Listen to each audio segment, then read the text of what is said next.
Hey guys and girls, wow, you've got two of the oddest balls in the world, of the internet world, and we've come up with our top 10 list. I am bored now, along with Rachel Macdonald, and it's TV this time, so top 10 TV oddballs slash nerds. I think we'll do a film list at some point, because obviously lots of options there, but for now we're covering TV. And as I said, sort of a combination, really. So I think some choices obviously might be a bit of both oddball and nerds. Some might drift more towards what's, but might not even be any, which would be a first for us. So, but it's very interesting list. Obviously, the history of TV is filled with, classic oddball characters, classic sort of quirky, like nerdy sort of characters. They're obviously important to like so many sitcoms, but also a lot of like genre stuff or dramas, because one of the things I think, certainly with like off-kilter, oddball style characters, is a lot of times, especially if you've got a show where you've got likable lead characters and what have you, or like, let's say, more conventional hero type characters, I think it actually adds a bit of spice to their dynamic. It actually adds a bit of a shake up, a bit of a, it sort of like gives you a different world view sort of thing compared with theirs, and shakes things up. So I think like the oddball character coming from the outside into that group and actually, offering different viewpoints and just being a bit more outlandish and, rubbing them up the wrong way sort of thing always makes things sometimes a lot more interesting. More to like the sort of, shady, sinister type weirdos, or do you go more for like quirky style? No, I, especially looking at my list, it's more the quirky kind of characters, the ones that don't quite live in reality. You know that half the time they're possibly just off with the fairies. They kind of break conventions. They don't really do things that make them fit in with other people. Like I've got a couple of characters on my list that are very much against like societal norms and kind of break that box. So yeah, I went more for like either really cloud cuckoo land kind of characters, or just really nerdy characters that are, teased for being such nerds and stuff like that. So yeah, less sinister and more kind of quirky and out of the box characters. Definitely ones that are sort of in between, if you like. They're not distinctly good, they're not distinctly bad. They're sort of anti-heroes in some ways. Predictable, let's say. There's sort of like shady type qualities, and I think it is those flaws that makes them sort of more complex. Without giving away, I'll definitely say my number one, it's a big selling point for my number one. Okay. While you're watching this video, have a think of your own lists, and you can obviously post them in the comments. So here we go. Rachel, if you want to kick us off with your number 10. Okay. So coming in at number 10 for me is a character from the TV show Skins, and that is Cassie Ainsworth, who was from the first generation of Skins, which aired in the early 2000s seasons, and then they did a revival. Cassie is one of those characters. She's not a nerd, she's an oddball. She is a very cloud cuckoo land kind of character. Now, I should ask you before I go any further, have you seen Skins? Is Skins a show that you've watched? Okay. No. So I really liked Skins when I first watched it in my early 20s, because it very much reminded me of my teen years. Like, these teenagers were just basically a big old mess. Cassie is a very odd character, but also a very tragic character. So she struggles with an eating disorder and with self-harm, but she's also a very flighty character. She almost reminds me of Luna Lovegood from Harry Potter. She has that sort of quality, She says odd things. She's not always quite there. There's a scene where all of them, they drive a car off a ledge and end up in a lake, and they accidentally ruin like a 4-kilo bag of weed that they have, and they're all stressing out about it, and she just kind of pops up and she's like, well, at least we've still got our help. That's what really matters. And they're all just like, what? And so her character over the series is very much like that. She kind of floats in and out of situations, not really, noticing what's going on around her. She's always talking about really bizarre things. And it kind of links into her eating disorder, because so she'll drop things about her eating disorder in like these completely kind of conversational ways that makes people very, very uncomfortable. But because she's so out of it and so flighty, she just doesn't notice at all. Now, Cassie does end up having a bit of a tragic ending. A friend of hers dies and she flees to America, and we don't really find out what happens with her. But when they did the revival, they brought her back. So when they did the revival of Skins, they decided to focus 3 episodes on one on each character. And one of the characters they did was Cassie. And we see that as she's become an adult, she's still very much like that. So she's a little bit older, she's a little bit more mature, but she's still very flighty, very dreamy, very out of it. And she's a really fun but very tragic character to watch. And I always thought that the actress who played her would have actually made a really good Luna Lovegood, because she just really has that kind of dreamy, kind of out of it quality that Luna needs. And she's just a great character. I loved Cassie from the first moment I watched Skin. She was always one of my favorite characters. So that is number 10 for me, Cassie Ainsworth from the first generation of Skins. Revival, actually. Yes, so that happened a few years ago. They did like a little kind of soft reboot with some of the characters.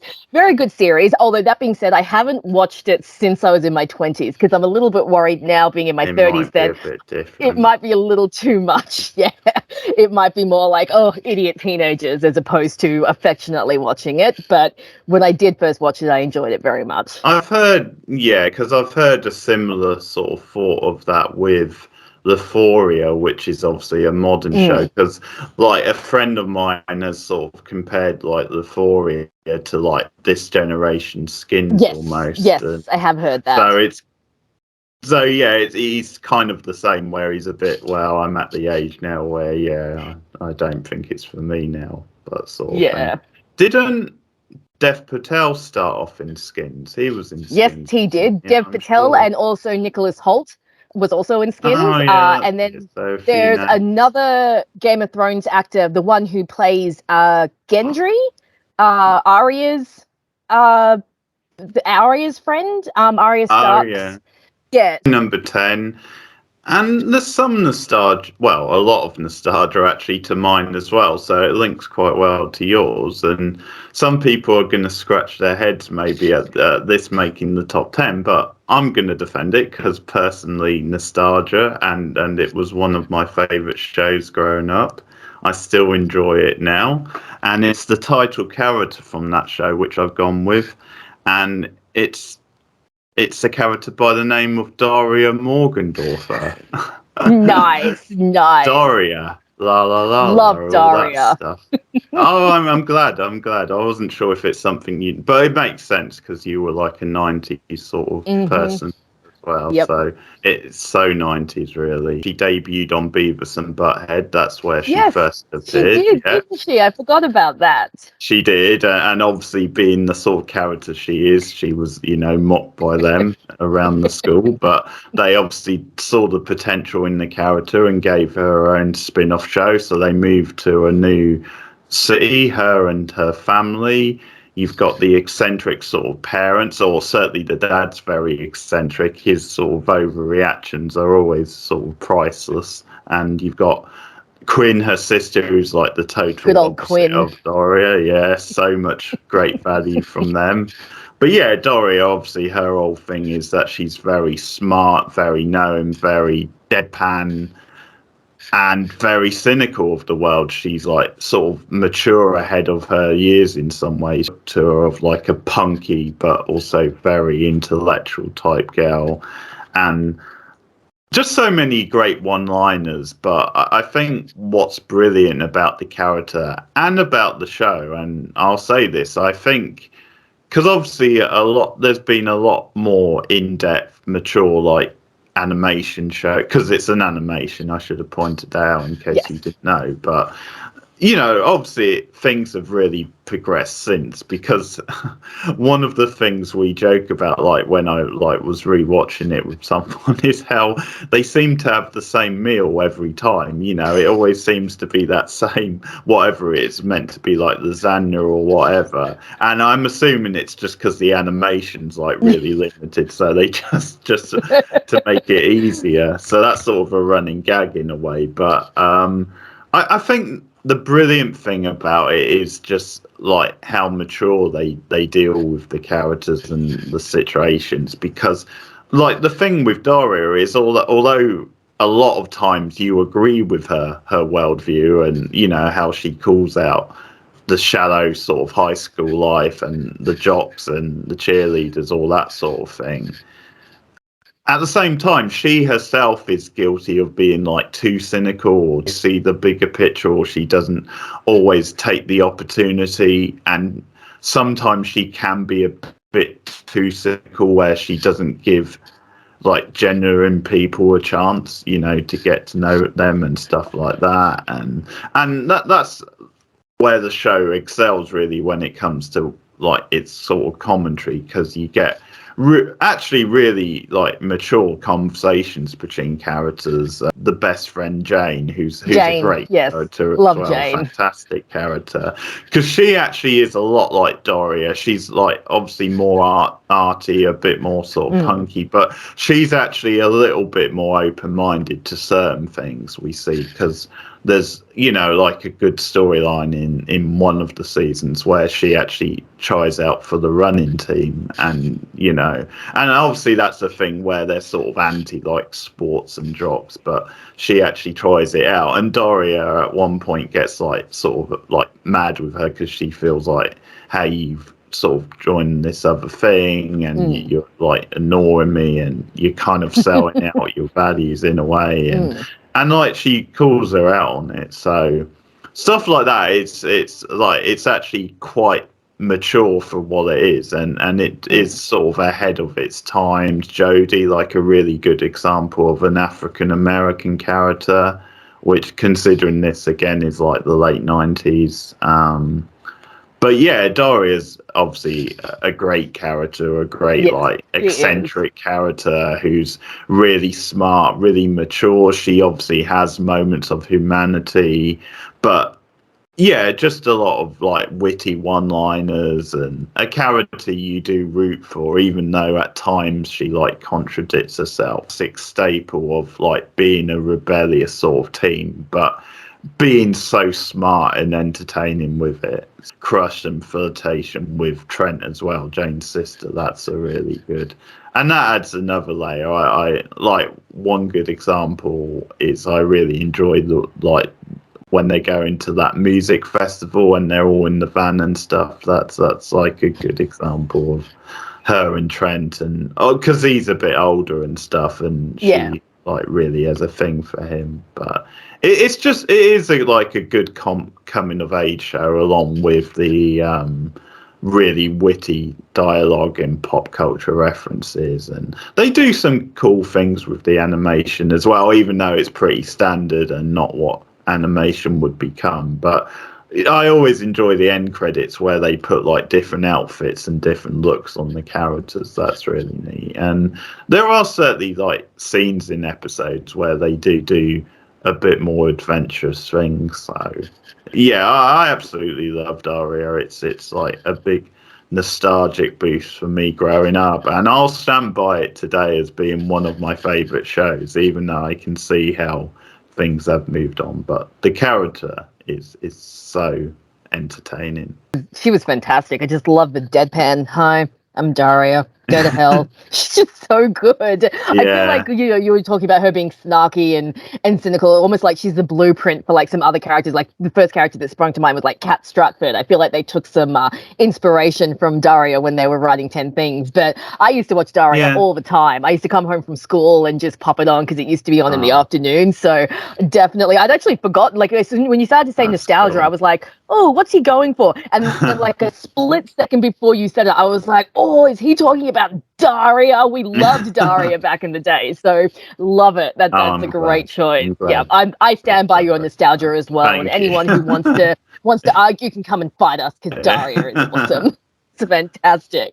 All right, so my number 9 is a Whedonverse character. So coming in at number 9 is Topher Brink from Dollhouse.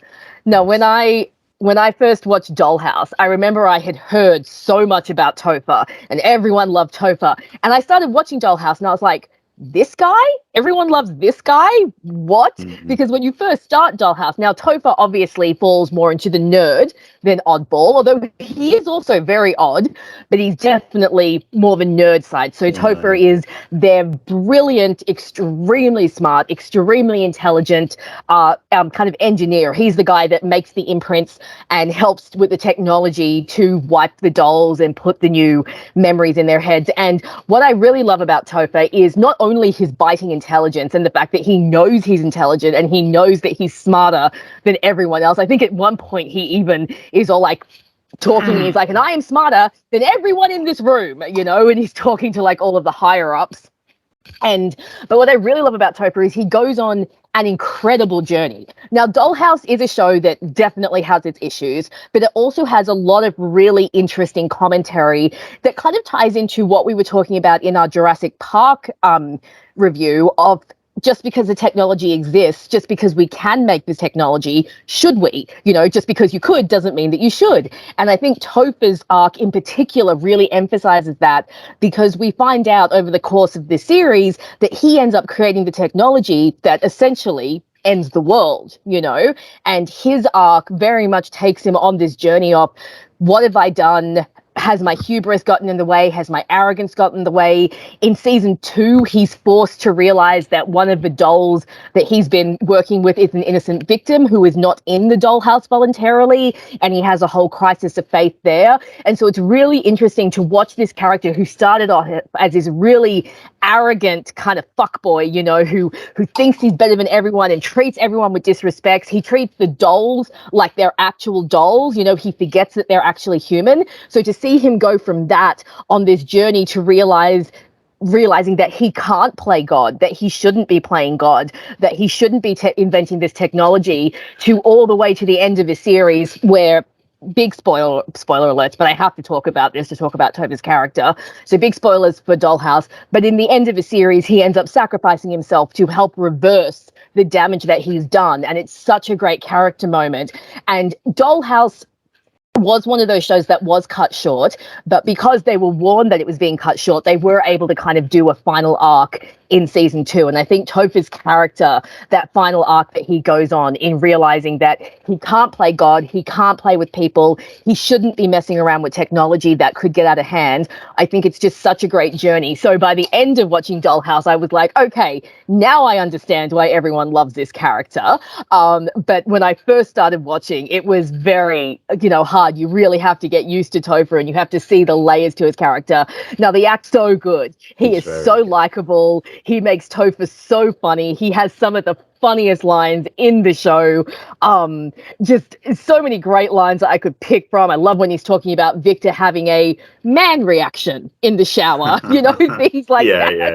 Yeah. And he's such an awkward character, but he also builds these great dynamics with some of the other characters. I love anything with him and Adele DeWitt. They're a great pair. When they get high, it's fantastic. When they get high and they're like, so yeah, and he's running around without any pants. I was like, you haven't seen my drawer of inappropriate starches?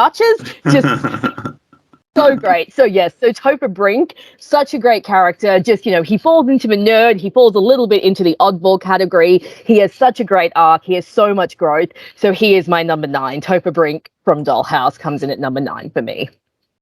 Great choice. And I agree. He does a really good job, the actor, because he does bring something a bit extra to it rather than just being, this is, you can see this guy's a complete nerd, but the actor actually brings a bit more to it. But yes, definitely. And definitely goes to darker places than you would expect that sort of character, because at times you might think, well, he's probably just going to be the comic relief type, but he's actually more than that. So definitely a good choice, and Dollhouse is definitely one we're going to do at some point. Yes. So, up because there is sort of a link to my number 9. Now, this character I think is really underrated as like an oddball, but as also like an anti-hero on TV, and I've gone for Root out of Person of Interest.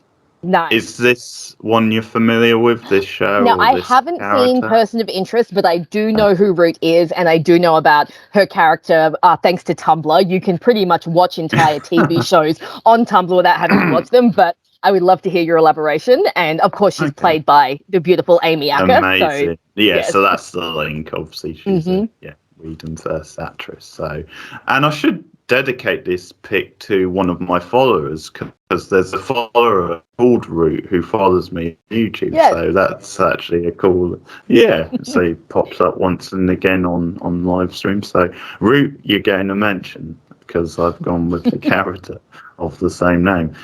Yeah, I love this character. They introduce her in the end of season 1, and there's actually a really good swerve in that episode because they like she's actually the one whose case they're dealing with. So she's set up as being just a regular person who's like the potential victim, and then there's a brilliant twist later on in the episode where she's actually like revealed to be like the villain of the piece, so to speak, and it's a great turn. And it's sort of one of those, because Person of Interest took a bit of time to really come into its own and become the show it would be, and I think a turn like that and a character like that is what slowly turned it into a solid entertaining show, but into something a lot more like exciting and interesting to watch. And eventually she does, I think, become like a full-time character and slowly becomes one of the team. But she is like an anti-hero, a classic anti-hero. She gets to be bad and ruthless and obviously very sexy, and obviously it's like she's playing the opposite to the sweet-natured sort of nerdy Fred sort of in like Angel. But so again, it shows what a great actress Acker is, because she can play two extremes like that. But as Root, yeah, she gets to be a very off-kilter, very bizarre sort of character who's always has an eccentric worldview of like worldview, which obviously as an oddball is sort of key to that. She again is a very anti-hero who brings really alternative things to the show of Person of Interest. It's a very high action show, and she's very sort of physical in those scenes that she's involved with. She's got a fascinating sort of on-off romance with one of the characters, like the character. Sure, yeah, and yes, I do know about that ship. Some big ship, and I agree with that ship. I think they're fantastic together. They really, because they're kind of different to each other, but then there's certain similarities you can see creep in, and it's a fascinating ship. And she's a great villain, Root. But then I think when she sort of joins the good team later on, it actually makes her all the more fascinating, because there's like a slow burn tension where can we really trust her? And at first they have mutual interests. That's why they're working together. And she's probably one of those characters where she's never fully like a good guy, because there's like a plot in like, I think it's the last season where Harold, because just like sort of harsh with him, where he's like pursuing like a romance, but it's like someone who's part of their case, and it's like Root is like you can't get too close to this person for such a, and she actually like puts him in a bind where she's sort of saying that you have to cut this off, otherwise I'm gonna have to kill like this other person sort of thing. And it's a really like sort of again darker sort of side to it. But so I think, yeah, to cut what I was saying short, I don't think she's ever fully a good guy, although she is sort of firmly on the good side in the later seasons. But yeah, great performance from Acker. I think a really great anti-villain that you don't get enough of on TV. Wordly sort of like way of look, because it's almost like, to go to some of the core themes of the show to do with technology and what have you. She is very much like a machine, but there are kind of fascinating human qualities to her as well. So I think she's a really well-rounded character, and Amy Acker is clearly having a blast in the role, and it really shows. So Yeah, that's my number 9. very nice. Like I said, I haven't seen Person of Interest. It's been on my to-watch list for years and years, but I have practically watched the entire show through Tumblr, and of course, I know all about the Root and Shaw ship thanks to Tumblr. So I've definitely, it's making me want to go and check it out. And Amy Acker is always fantastic. 8 for me. Now we are still in the Whedonverse for me. I'm going with a character that I think is actually very, very underrated, and that is Dr. Simon Tam from Firefly, who firmly falls under the nerd category. Now, I almost put Wash onto this list, but Simon edges him out just that little bit because I have always loved Simon. So, of course, Simon is more a nerd character than an oddball character. Highly intelligent. I think at some point in time he says he's top 3% of his class, and they tease him about that, Mr. 3%. And obviously I think he's very vital to the team, being their doctor. He's there to patch them up. But we also do find out that he is a bit of a badass as well. They have the scene where he plans the whole heist when he wants to get into the medical center on Ariel, and he plans this whole elaborate scheme to get in. But of course, the thing I love most about Simon is his humanity and his devotion to his sister, who herself is a bit of an oddball character, another character that was a very strong contender, River. So I just love Simon's love for his sister, how much he cares for her. You find out that he gave away a very lucrative career. He was on the up and up. He was, he had a great position in a hospital. He gave all of that up to become a fugitive to save his sister, who was being experimented on by the government. And of course, that is what makes Mal pay attention to him. Is Mal sees the devotion he has to his sister, and he recognizes the loyalty Simon has to her. And I just love watching Simon over the season. I love his awkward interactions with Kaylee. He never seems to be able to say anything right because he's just the most awkward human being ever. I love there's a scene where he accidentally makes a blunder about how she's like literally the only girl in the world, and she gets really offended, and Zoe comes up and he's like, I don't think I'm real good at talking to girls. And she's like, is there someone you are real good at talking to? They all notice how awkward he is. And I think that had the show gone on, Simon would have gotten like really good development. Sure. I think it would have been really good to see him kind of come out of his shell a little bit, maybe become a little bit more of an outlaw, because he is the team member who's always a bit like, oh, so what are we doing today? And Kaylee's like, crime. And he's just like, okay, crime, cool. He's not always on board with the activities going on the ship, but I think that he earns his loyalty very quickly. He's just, I love how quietly badass he can be. Like when he finds out how Jane betrayed them, he kind of threatens Jane, but in a very calm, very Simon kind of way. He basically has Jane on the table and he's all like, I'm your doctor. I will never hurt you. I will always take care of you. And it's kind of like this underlying threat. And then, of course, River pops in and is all like, also, I can kill you with my brain.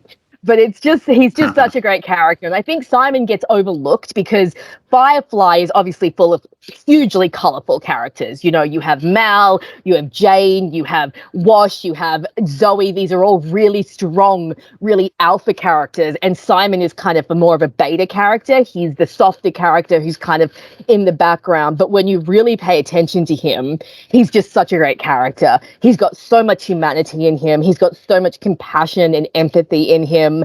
And I just think that he is just such a great character who had a lot more potential. And I really do like how his nerdiness, kind of like everyone is always teasing him about his nerdiness and like taking advantage of the fact that he's a bit naive. Like in the second episode where they trick him into wearing the full bodysuit to go onto the ship, and they're all kind of laughing at him. Yeah, so it's just a lot of fun. And I think the actor Sean Ma is really good in the role as well. He brings a real humanity and like a real nuance and depth to Simon. So Simon is, like I said, there were a few contenders from Firefly, because let's face it, so many of the characters in that show are like real oddballs and really odd characters. But Simon's always been kind of like my kind of underdog fave. So he comes in at number 8 for me, Simon Tem from Firefly. That's a really good shout. I think it's good to definitely highlight that he is an underrated character in that show. Surprising, so far there's been plenty of Whedon first, Yes, it's all one of the things his shows tend to really go for. Mm-hmm. Okay, so my number 8, again, something different. I'm not sure if you all know of this show or this character or not, but I've gone for a character called Saga Noran, and I can tell by your...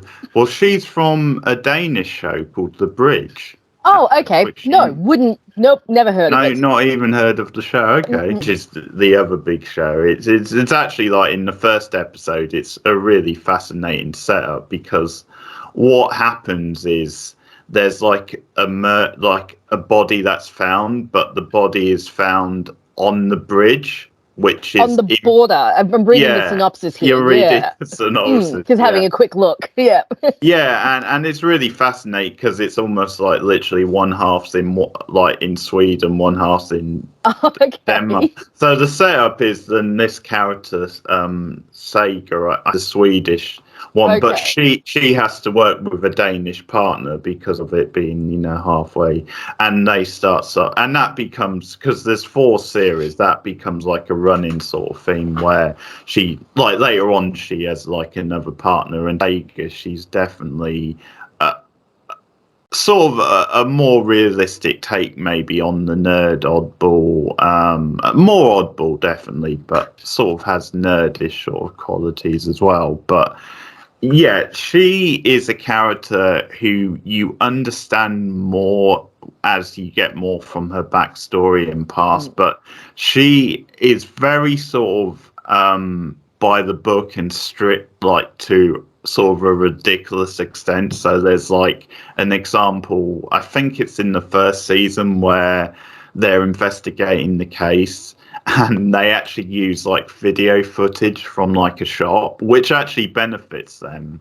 But even though it benefits them, she like gives the shopkeeper a telling off, because he had like a video camera, and like there's a law that they're not allowed to like use video cameras or something. Or and the other partner, who's like the more lucid, laid back one, he points out, but it helped us in the case, and the shop. So I mean, that's an insight into part of her attitude, and she's like so religiously by the book, then she will pick you up on anything, and she's not really the sort typically to think outside the box or go a bit outside the rules, but yeah, more than that, she just has no sort of social awareness or understanding. She's one of these characters, she says literally what's on her mind. And it sort of makes for an interesting mix in this sort of show, where she obviously, it's a very dark show. It goes to really dark and disturbing places. It's very gritty. And obviously, like when she's like questioning like relatives or victims or people just involved, there are like, obviously in that sort of job, it does call for some sensitivity, but that's just not her mindset, her style. Her focus is like solving the case and getting to the thing. Then she often, like 9 times out of 10, doesn't have really any time for like sensitivity or easing them into it. She will just kind of focus, next question, answer or whatever. There's none of that. And so she is very sort of machine-like, subs and picks up men, and it's almost like because she has that natural urge, she has like a sex drive. She's interested in that, but a lot of times, she sort of sees it as like a need rather than she almost finds it alien then to like pursue a relationship out of that. And one of the things about her just saying what's on her mind is she'll just say, okay, have you come round for sex sort of thing, rather than just saying hello or have any like concept. Than the guy straight and to the point. Yeah, the guy might actually be there to spend time with her sort of thing. So it's that sort of thing, and it does actually lead to like some funnier moments in what I will say, if you watch the show, it's a very dark show, a very sort of bleak show at times, but as things go on, you do get like a backstory, and you see how she's had a really like traumatizing past, which does explain a lot of the way she is sort of thing. So I think it's a different kind of like oddball to introduce to a list like this. The actress is very good. It's a very good performance. She is so convincing in it, and it's the sort of performance where it's a really hard to stomach character at times, a really difficult character, but I think the performance does bring a humanity to it, and you still engage and care about the character. Honourable mention does go to a character from the other show I mentioned, The Killing, because the lead character in that, Sarah Lund, definitely deserves a mention and is someone I considered.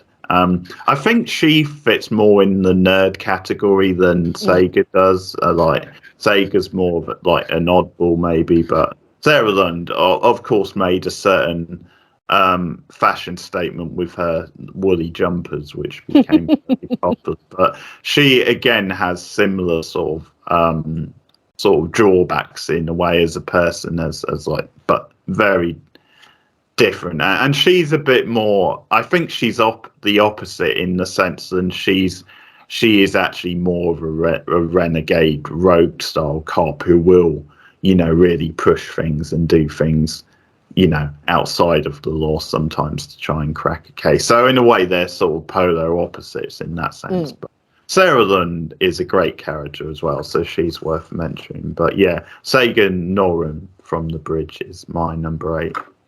Very cool. It's very out of the box kind of thinking. Like, definitely haven't seen that show. So, I don't even know if we'd get it over here. Probably on SBS. But yeah, I like when you go out of the box and go for a character that I wouldn't expect. So definitely sounds like an interesting character and an interesting show. Number 7 is from a show that I'm pretty sure you haven't seen, because I listed the pilot in our top 10 pilots, and I think you mentioned that you haven't seen Beyond the Pilot. So I have gone for Seth Cohen from The OC, played by Adam Brody.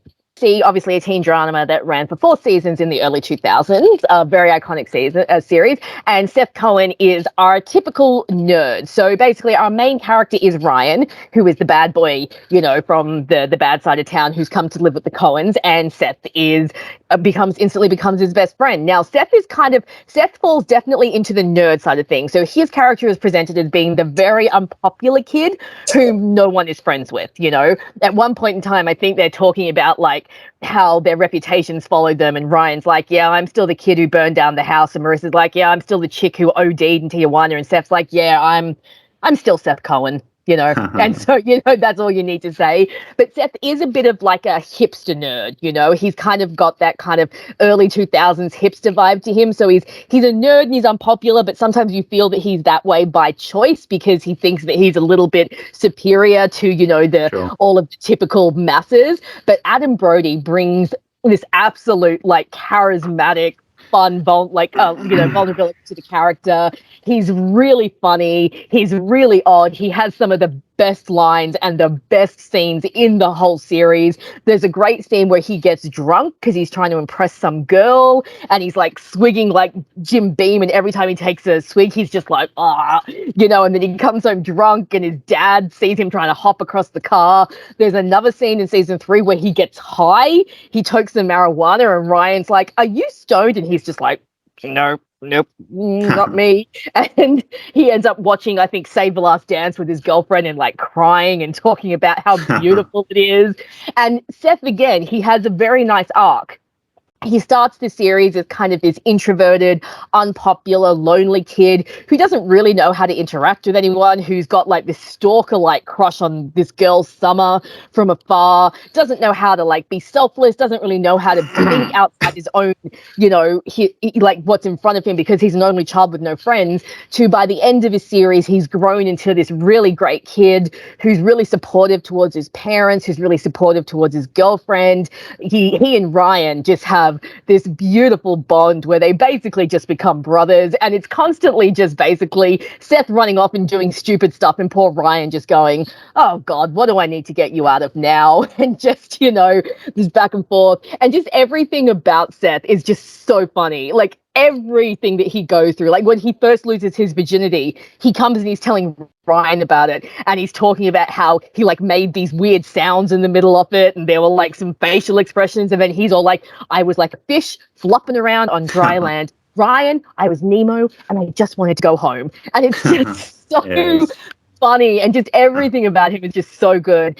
And yeah, he's a great oddball character, lots of comedy, but he has some really good deep scenes as well. There's a storyline in season 2 where his mum becomes an alcoholic, and he's kind of the one at her intervention to, to get her to realize her problems. When Marissa dies in season 3 and Ryan's grieving and everyone's grieving, he's kind of the one who's like holding them all together. He has a whole storyline in season 3 about how his girlfriend gets into an Ivy League college, but he doesn't, and he's trying to like make it so that she will go without him, and he goes about it in a really stupid way by like breaking up with her and pretending that he doesn't want to be with her, but the intentions are good. Like he always has good intentions, Seth Cohen. And so he makes a lot of stupid mistakes, he does a lot of stupid stuff, but he's also a really fun character, and Adam Brody is just so good in the role. Like, he left Gilmore Girls to do this, and while I loved his character on Gilmore Girls, I'm always like, well, if he hadn't left Gilmore Girls, then I wouldn't have Seth Cohen, and I love Seth Cohen. Great character, great actor, one of the best characters to come out of that show. So that is my number 7, Seth Cohen from The OC. Excellent. Okay, I'm intrigued. My number 7, and I think I'll have to give the middle initial for this character because I think it really adds something to the name when you say it. Or Mr. Dwight K. Schrute from The Office. Oh, okay. Yes. I might not have seen much of The Office, but I know who you're talking about. Yeah, yes. Yeah. I was Dwight, wondering if slut. Yeah. Yeah, that's a great line. That's a great line into the, from this line. Fantastic boss. Yeah. Okay. Yeah, Dwight K. Schrute. So from the US office, so worth pointing out that distinction. Love the UK office, but I actually think the US is even better just because it's like even more funnier and watchable. But Gareth is like the equivalent of Dwight in the UK office, and he's a bit more sort of like maybe grounded every day. He's a bit more like laddie maybe in some ways. He definitely has like the weird quirks and oddball sort of deputy sheriff or something. But like in the UK one of the running jokes with Gareth is that he's like he was in like the Territorial Army, and he's always like bringing that up and stuff. So again, it's that example where I like that character in the UK office. I really like the character. I really like the actor, but I think it just gets all the more eccentric and entertaining with Dwight in the US. I think he's, maybe a bit more likable than Gareth is at the end of the day, because I think he's a bit more playful and innocent and naive than Gareth is. And I love the actor. He's like definitely a nerd and an oddball, because he's into Battlestar Galactica, for example, which he's mocked for at one point. He's even got a nice Battlestar Galactica jumper, which is very nice. It's just like a random example of him like winding Jim up, where he says, "Have you got your tickets to the gun show?" And he like literally kisses his biceps, sort of thing. And it's just sort of certain things like that are so like macho and stupid, but it's just in the hands of the actor, it's so entertaining.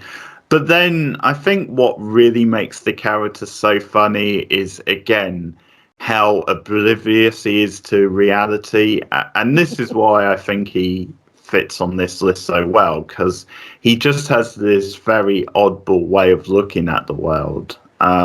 So some of his like gags and one-liners are so funny. So it's like just the sort of like level of detail that he goes to makes him such a naive sort of mark, basically. But you get hilarious lines. So you get like in like a season 2 episode where Michael is like looking round their house. He's in like a lease or something where he would take on it for like 30 or 40 years.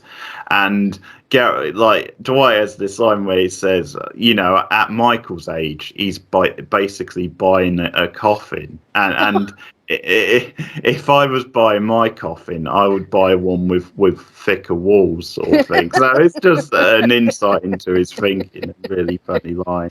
And there's just certain stuff where he is, obviously a lot of the humour is like Jim and Pam playing pranks on him and just how naive he is. So you have that one episode in season 1 where him and Jim like form an alliance because like they're worried about downsizing, and it's like just an insight. Yeah. Like I think in this case he got it off like Survivor or something, but it's just this idea of how serious Dwight takes it than he would actually want to form an office. Like, and obviously Jim's just pranking him the whole time. So, and it's really entertaining to watch because like they're debating, oh, can we trust certain people around the office? And there's just like this scene where Jim goes into like a room at break and it's like 2 of the characters talk, like just eating and talking, and they're saying, well, they're 2 people who we maybe can't trust, and Jim's like, okay, I'm on it. And all that time as Dwight is like watching from the outside suspiciously, Jim's just talking about their Subway sandwich basically. and then there's stuff later where he convinces him to hide in a box downstairs in the warehouse, and he just tapes up the box, and you get Pam going down there as part of the act, like on the phone to like give him little things, and he's starting to panic inside the box. And then later on, Beyonce catches them, and it's a bit of a tense scene. And they cover saying, well, it's just we were pranking Dwight, it's just office pranks, which obviously it was. But then they turn to Dwight, and Roy, the name of the fiance, he's like, what's all this? Is this true office pranks? And Dwight's like, I have absolutely no idea what they're talking about. And it's like in his mind, he's just portrayed Jim of the episode. like there's this thing where Jim has like convinced him to wear a disguise, and it's like, oh, to dye his hair blonde, basically. And what's funny, because that's the way the episode ends, so that's sort of like the punchline. But what's funny about that is at this point they've already broken off the alliance, and Dwight does that anyway, which is really funny. But Jim, who at this point is in like a different branch, but he sends Dwight a message, like, and he does it where it's to himself, but from the future. And he's warning him that the coffee goes off in the future, and it's meant to be like Dwight like email himself. So like Stanley's got like a coffee, and he just runs up to him and smacks it out of his hand, and he's like, "You'll thank me later."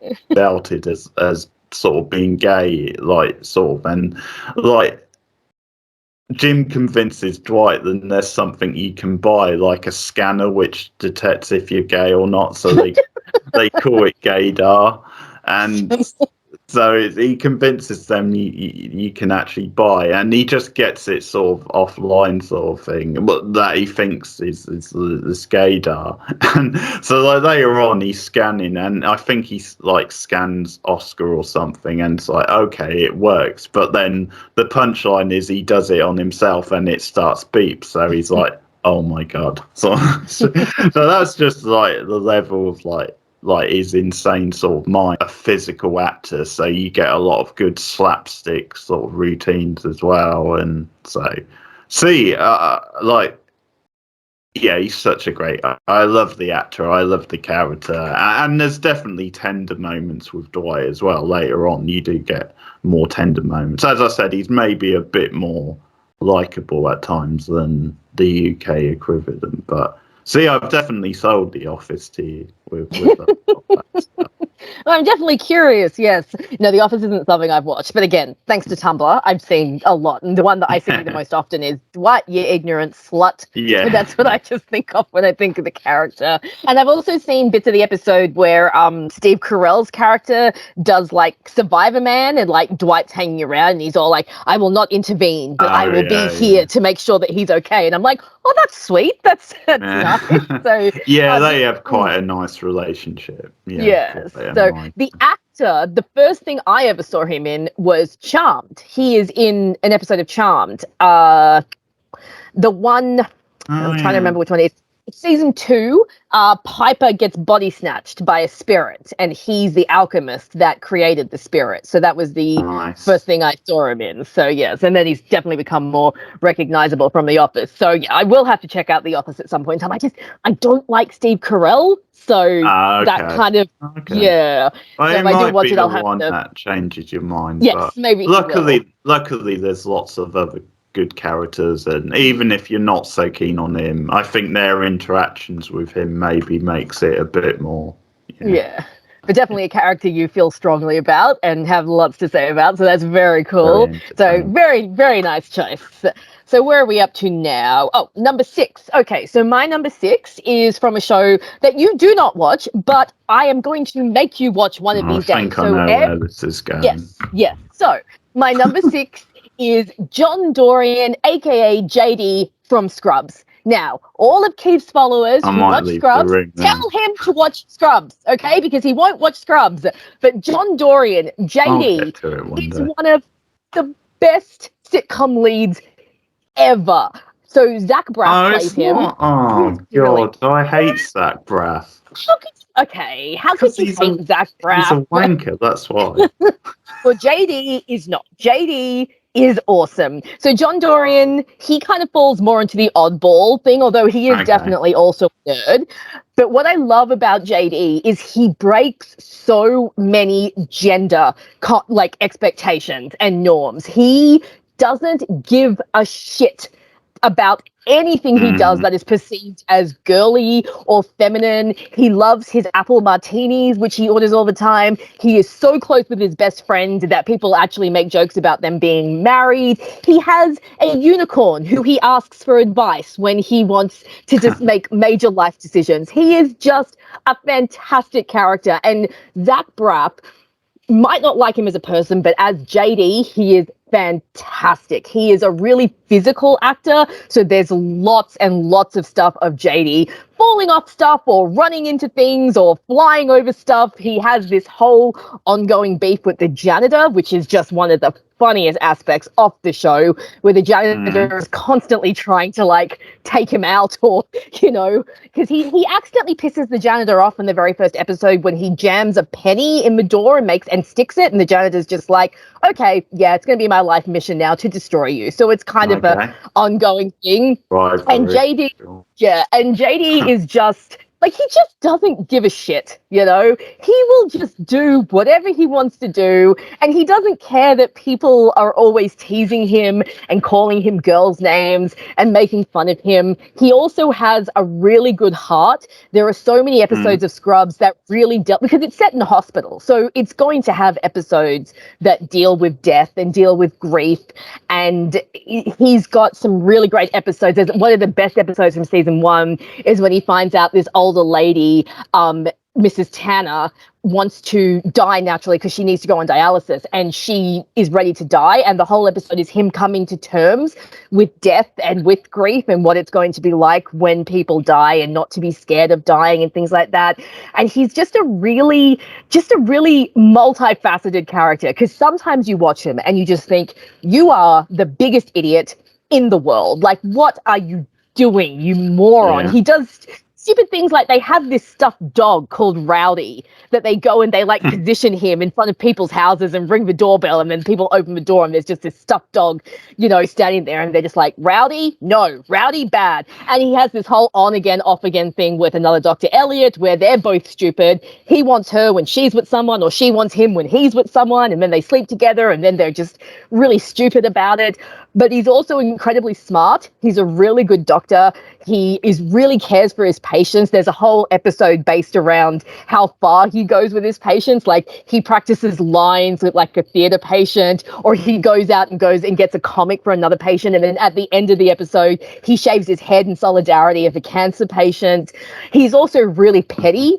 He has so many like little petty competitions with like other doctors. There's this doctor who turns up later, Keith, who is just a great doctor. We love Keith. Keith is awesome. But JD hates Keith. And so it's constantly, yes, it's a great name. Very good. And yeah, so he's always like yelling at Keith. Like, at one point in time, he's all like, all I need now is a sip of your coffee. And then he grabs his coffee and spills it. And he's like, oh, Keith, look what you did. And then Keith like takes off his shirt. Like and he's all me, like, yeah. And he's like, here, John, Dr. Dorian, take my shirt. And JD's like looking at like Keith's abs, and he's like, you think you're better than me with your rock hard abs and your dynamite areolas? Well, you're not. And he just kind of walks off. So just everything about JD is so good. And like I said, we need more male characters like JD, because he has so many moments that just defy gender norms and gender expectations. And they're just played as if they're completely natural, as if they're the most normal thing in the world. There's a great shot of him lying in a bathtub with candles and a pink towel on his head, listening to Toto by Africa and singing along. And he's awesome. So JD, John Dorian, aka JD. I think you've got that the wrong way round. I think it's Africa by Toto. I think you're right. That's my like bad. a sitcom joke in itself. You're right. But yes, so watch Scrubs, Keith. Everyone tell Keith to watch Scrubs, because you will see JD, and he is awesome, and he is my number 6. Be interesting to know if we've got many Scrubs fans in our audience, so do let us know if you're a fan of that show. Even more well-known classic sitcom character this time. I've gone, and I will say the first name because it's revealed later on in the show what his first name is. It's a mystery for a long time, but I've gone with Cosmo Kramer from Seinfeld. Very nice. Yeah. There you have it. Classic staple of 90s sitcom and classic staple of that show, really. One of the core 4 characters. And yeah, that's obviously an example of what I was talking about, where his sort of really strange, nerdy, oddball, eccentric views of the world and the way he adds things to that group, or, you know, slightly more conventional type group, or the straighter characters, if you like, definitely adds a fine mix to their sort of daily lives and routines. Michael Richards is a fantastic physical comedian. He's very good at the slapstick scenes. I mean, he really has like a performance level to him, where there's this example of this just scene that it's described down, but he literally falls up. It's like an upward project before he like slams down. So I mean, that's an example of the level of performance. But he's a character who, it was a slow start for him on the show, because like in the early seasons, like particularly season 1, they didn't really give him much to do. It's like he was sort of funny because the actor's funny, but like they didn't really give him much to do, and he just like in the pilot he's just doing sort of weird, awkward things without much of a reason why they were funny. So like later on they definitely gave him more to play with and more to do. And there's a turning point to the character, which is in like the episode The Statue. And I think this is a good example of like just like quirky sort of things that the character tends to like latch on to. Or something, it's like giving away like old clothes that belong to his family.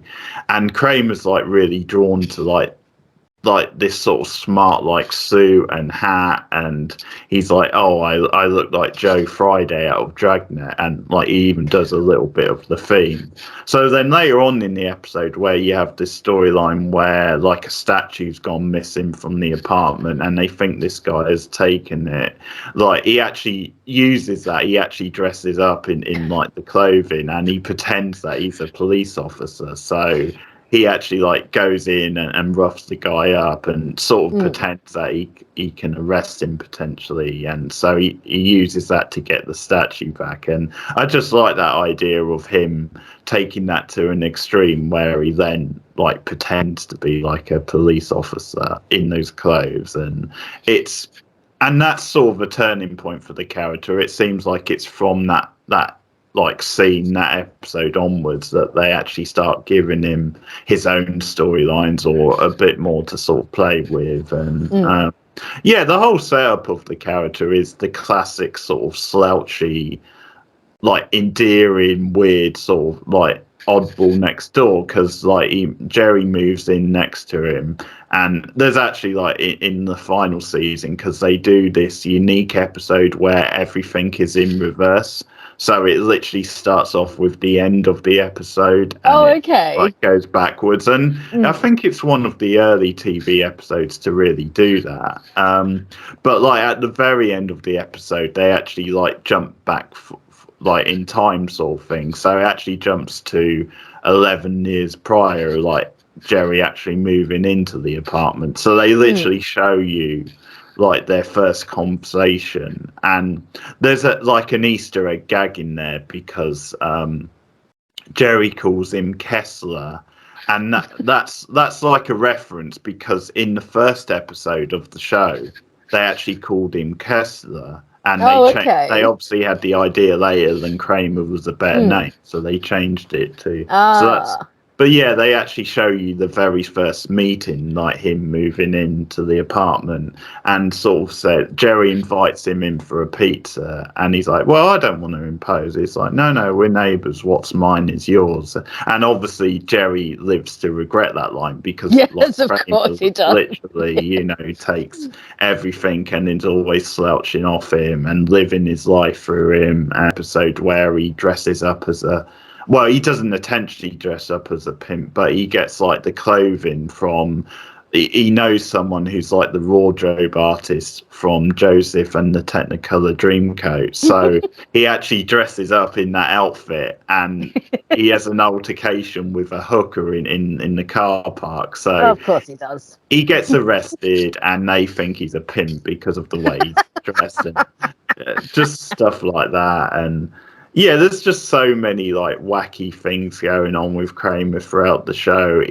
Obviously, his partnership with Newman is very entertaining. Obviously, the neighbor, the like mailman, who's a nemesis of Jerry, but they have a really good sort of odd couple like pairing when they come up with schemes. Like at one point they're trying to come up with schemes to like make money from like recycling bottles sort of thing. So there's like a whole episode with them sort of doing that, which is very entertaining, and trying to sell old records at a store and they get like old records rips. They think, oh well, that's going to be really valuable, and they take him in, and the guy's like, yeah, I'll give you like $5 for that, and he's like really demeaning, and it turns into an altercation where like Kramer's just feeding Newman these lines to like insult this guy, like, oh, I find you foul and offensive, that kind of thing.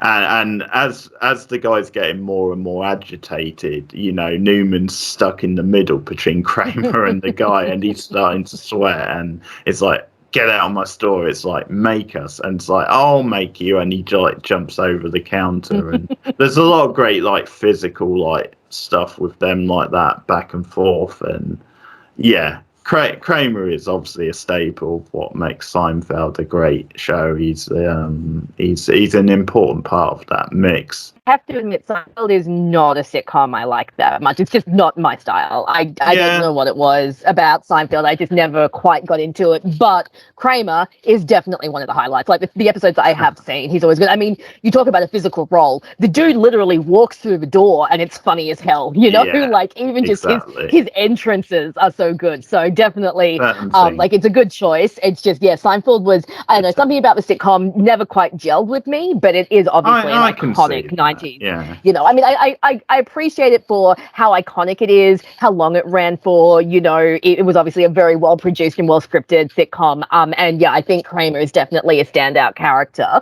And you know, even people who don't know Seinfeld that well would know Kramer. So, and like I said, dude walks through a door, and it's just hilarious. It's funny. So that says something. Yeah. Very good choice. Very nice. So we are into top 5 now. So we're moving into top 5. We're getting there. Now, my number 5 choice is from a TV show that you wouldn't actually really expect this sort of character to be on because it's more of a serious show. But my number 5 oddball is the lovely tech Penelope Garcia from Criminal Minds. Oh, okay. So Criminal Minds, obviously a very dark show about, you know, serial killers and horrible perpetrators. And I really love the whole team in Criminal Minds. And there are other characters that I do love more than Penelope. But as far as oddball characters go, Penelope is definitely up there. So she's also a nerd because she is their resident hacker. Definitely. So she's, you know, she's brilliant. She's intelligent. She works with the computers. But what I really love about Penelope is how much she makes like the space in her job and like her own personal space, she makes it her own. Like there's a great episode where they go to New York City and they're having to consult on a case there, and she's working with someone else who's like, how do you deal with looking at this stuff every day? And she's like, well, here's what you do. You make the room your own. And she pulls out like all these little stuffed animals that she's got and these little like trinkets. And when you see her room at the FBI, like her bunker, so to speak, as she calls it, you know, she's surrounded with like pictures of kittens and like, you know, little stuffed animals and little toys,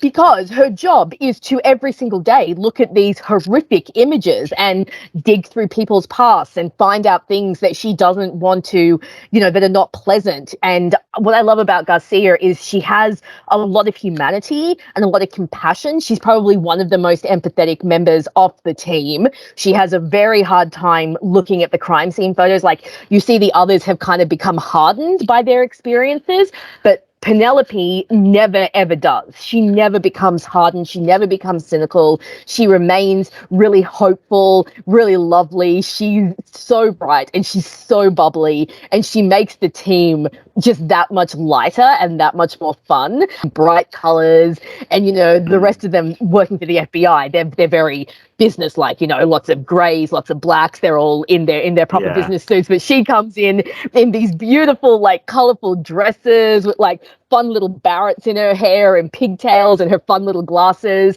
And she's just a great character. And I do sometimes see, like, sometimes I'm like Penelope. I don't like to see, like, darker things. I don't always like to, like, know what's going on in the world because it's so depressing. So the fact that it gets to her so much, I definitely see that reflected in myself and can empathize with, like, that aspect. Plus, and this is a very shallow but very relevant thing, being a curvier girl myself, I love the fact that she's curvy. Like, I love the fact that she is a bigger girl on TV, because we just don't have that much representation. You know, Hollywood is so obsessed with thinness and with women being thin. So when I see someone like Penelope who has a similar body to mine and is representing like girls like me, it's very cool to see that, and to see the character still be allowed to be seen as attractive and, you know, still be a worthy character despite the fact that she's bigger.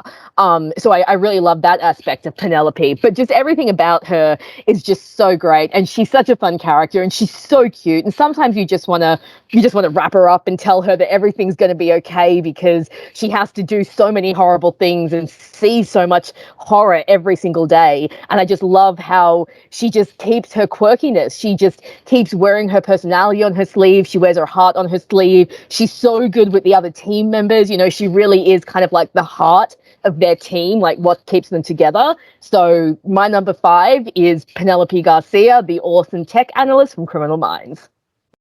Okay, solid choice. Yeah, I've seen a fair bit of this show because my mum watches it, and I quite enjoy it myself. Yeah, some pretty good characters. Yeah, she's enjoyable certainly. I guess the other contender from the show would be, is his name Reed, the Spencer Reed, the skinny one. Yeah. Yes. Yeah, floppy head guy. Yeah. Very, very grateful to characters like Penelope, and grateful to the showrunners who allow them to just exist without, you know, policing their bodies, because it's such a problem in Hollywood and just in society in general. So yeah, that's definitely a plus. Yeah, and I think she's an example of a character in that show that definitely shakes up the mix and does something a bit different. So that's the reboot version of this character, because this show was on originally in the late 70s, I want to say. But for number 5 is Dr. Garrus Bolter from Battlestar Galactica. Oh, I haven't watched it. Steven has, though. So I think I do know who you're talking about. But you might have a visual, because he's in quite a lot of the sort of big scenes and one of the main characters. But yeah, so I've gone for the reboot, of course, of Battlestar Galactica, not the original. And this is a character who, from the you can see him, but from the very first episode, he is set up as a crucial part of the show and what the show is going to be about. And he has this fascinating gimmick where he is a doctor, but he has this character appears to him, this very glamorous, sexy woman who's like a Cylon, as they're called in the show. And she's actually appearing to him, but no one else. And effectively what she's doing is like controlling him, manipulating what he does. And it's sort of there for like most of the show. And obviously as the show goes on, they expand on these Cylon. So it's kind of like commenting on like the influence of virtual realities, or sort of like, you know, kind of dolls, if you like, when we talked about Dollhouse, that similar sort of thing. But it makes him a really fascinating character from the start, because he just feels so many different things, and there's so many situations where he's conflicted. And I think what's good about the character, and what kind of that sort of plot does to the character, is it makes it hard to know if this is a character you can trust. This is a character who, at his core, is actually good, but he does a lot of messed up things because he's been manipulated by this Cylon. Because, I mean, certainly for the early seasons, he is more of a villain. He is, a classic example of sort of an anti-hero in some ways, although maybe not as cool as the Standard, but he certainly has some cool moments. You know, he's a good-looking guy, and he gets to be very funny, he gets to be very sort of Weasley at point, but he also gets to be very smart and knowing as well. And I think his appeal, as I said, is broadly then he's a very unpredictable character. You don't know exactly what he's going to do at any time. There's so many good like ways that he gels with other characters. There's so many fascinating, meaty scenarios that develop because of what's happening with him.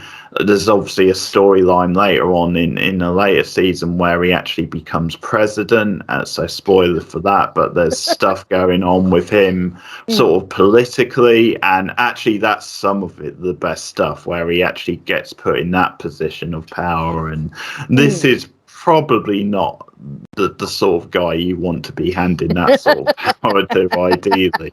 But there's lots of like really fascinating stuff as we get more into like the war between the Cylons and the humans, and how he gets caught in the middle and how he has to try and make these calculated decisions that sort of impact the two sort of sides. So I really like the actor. I really like the interactions between him and I think her name's Number 9 officially. You see different versions of her later in the show, but I really like their interaction. They have really good chemistry, and again, they play on, you know, it being quite sexual at times.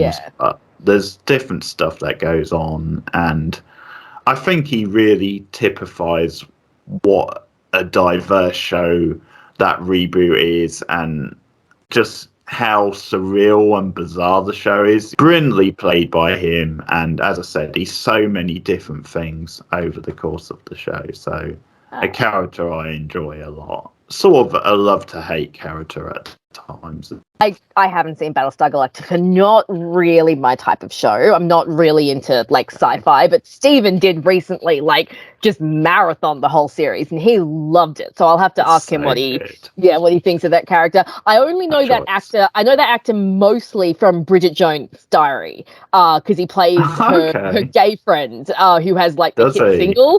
Yeah. So that's where I know him from. I have seen that, but not for a while. So cool. So I'll definitely ask Stephen what he thinks of that character and see if he's on board. But I do remember when Stephen was catching glimpses, and Stephen was explaining to me like, oh yeah, he's kind of hallucinating this chick, and I'm just like, yeah, okay, cool. Yeah. That works. Okay. So but yeah, no, very cool choice. All right, so my number 4 is from a show that you will know, and you do know. It's a little bit of nostalgia for me. A show from the 90s. My number 4 is the wonderfully kooky Andy McPhee from Dawson's Creek. So Andy is my favorite Dawson's Creek character. She, of course, was a character who's turned up in season 2. Very typical nerd, very typical type A personality, very intense, a little bit OCD. I thought Meredith Monroe was so good in the role. She brought like a real kind of life and real kind of spunkiness to Andy. I, of course, love her back and forth with Pacey in season 2, the way they're always clashing and like, you know, yapping at each other, kind of that, you know, enemies to lovers kind of thing, but in a very mild way. And I just really loved Andy. I thought they gave her a really good story, at least in season 2. I really liked the background with her family, how you found out that, you know, she'd lost an older brother.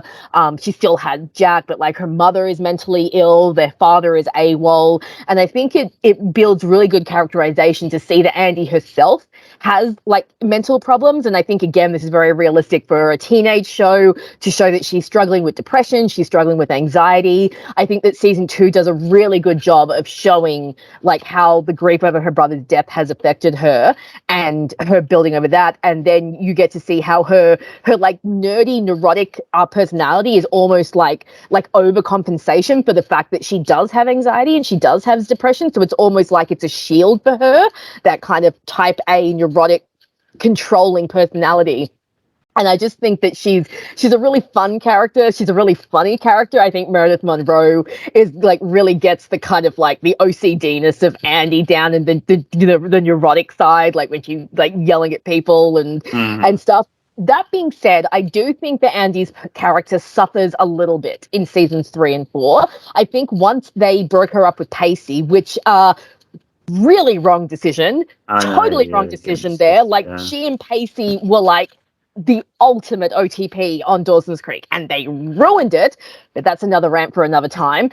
But once they broke her and Pacey up, I felt like they didn't quite know what to do with her character. So she kind of became a little bit of a caricature of herself, you know? Like her season 3 persona kind of ignores the mental issues, but really builds up the neuroses. And I don't think it's until season 4 that they start to get her character back on track, but then she ends up leaving the show.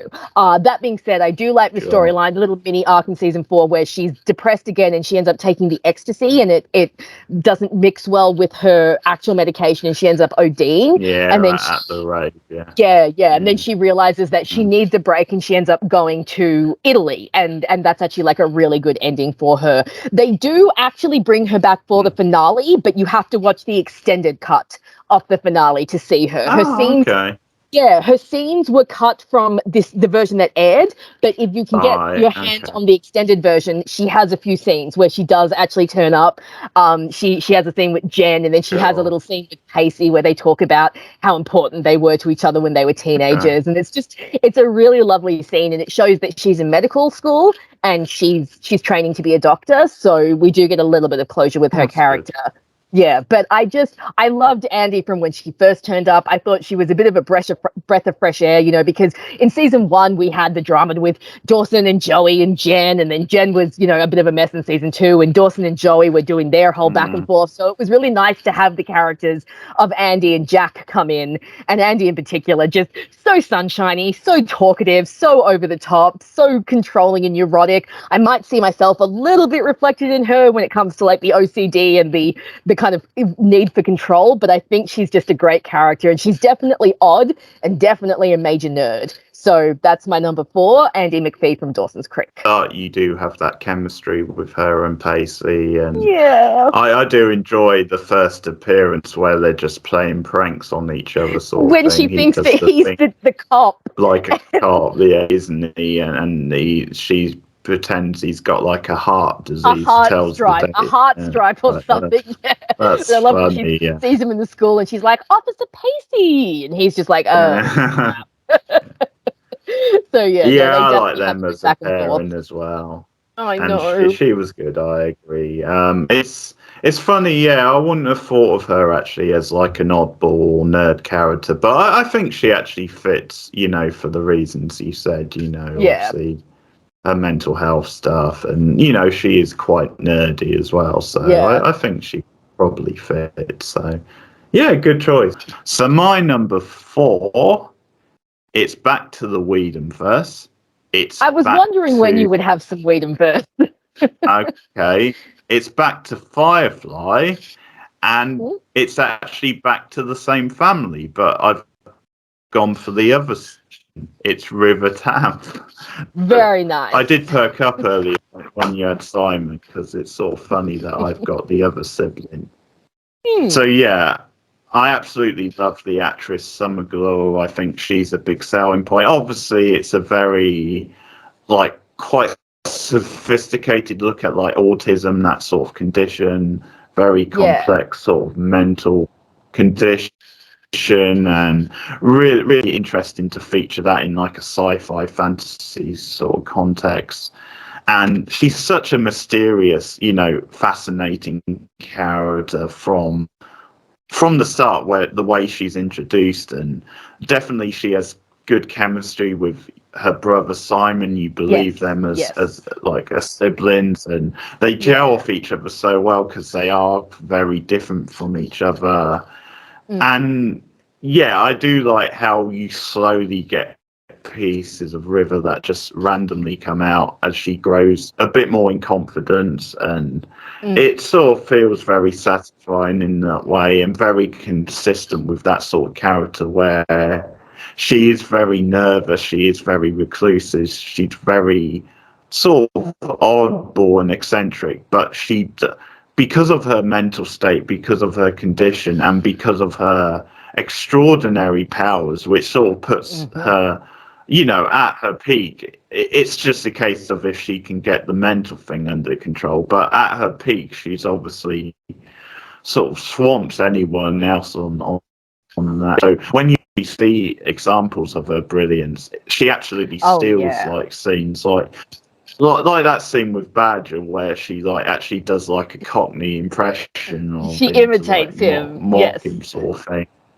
And yeah, the way the scene starts is you feel like, because he's sort of ruling the scene sort of thing, and then she just totally does like a 360 on him, and how she is, how you get the physicality of the character, how she just becomes slowly like this thing that almost brings the characters together. It's almost like, without being patronizing, it's almost like a fragile pet that they have to like protect and look after, but she just has this unique way of like affecting everybody around her in some way, or whether it's like antagonizing them a bit like with Jane sometimes, or whether it's just something a bit more endearing or something a bit more dangerous, again, like I was talking about with my last pick, in a different way, but her unpredictability, because they're not quite sure when she's gonna like snap, what mood she's gonna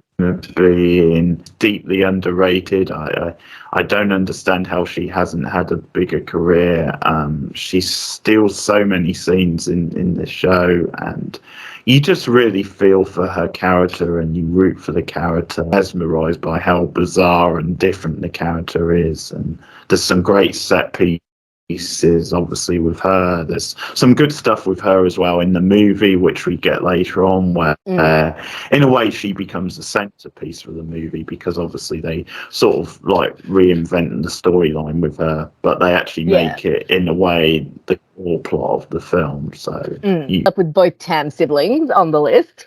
That's great. That is cool. But like I said, River I did consider for mine. I just love Simon just that little bit more, so that's why he edged her out. But no, that's a great choice. I mean, yeah, River Tam, such a great character. If the show had continued, there's no telling what they could have done with her character, what they could have explored. It would have been great to see more of, like, you know, the Hands of Blue, that storyline. And definitely, I think with River, one of the best things about her is those moments where she snaps and shows how incredibly powerful she can be. Like the scene where she shoots the 3 guys with her eyes closed and just completely scares the shit out of Kaylee, you know, because you just don't expect her to be able to do that sort of thing. Or I really love in Objects in Space, how she manages to get on board Jubal Early's ship and is doing the voiceover and talking to him from the ship and kind of, you know, playing with him. So yeah, that's amazing. Great character. Great show for Oddballs. But no, it's very cool that we each had a Tam sibling on our list, because the Tams are definitely the MVPs of Firefly. So that's very, very, very cool.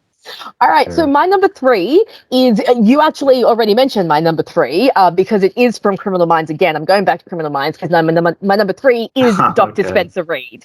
I love both Garcia and Reid. I just love Reid that little bit more. So Dr. Spencer Reid is a literal genius, like literally, and he also has an eidetic memory, and he is just the biggest nerd and the biggest oddball. He's teased constantly in like a really loving way by the rest of the team, you know, because he's always so smart and he just blows them out of the park with everything he does. There's a great scene where one of the characters asks another character, Morgan, he's like, have you ever been around anyone who wants to prove to you every single day how he's smarter than you? And Morgan's just like, have you met Reid? Just kind of points to Reid and is like, yeah.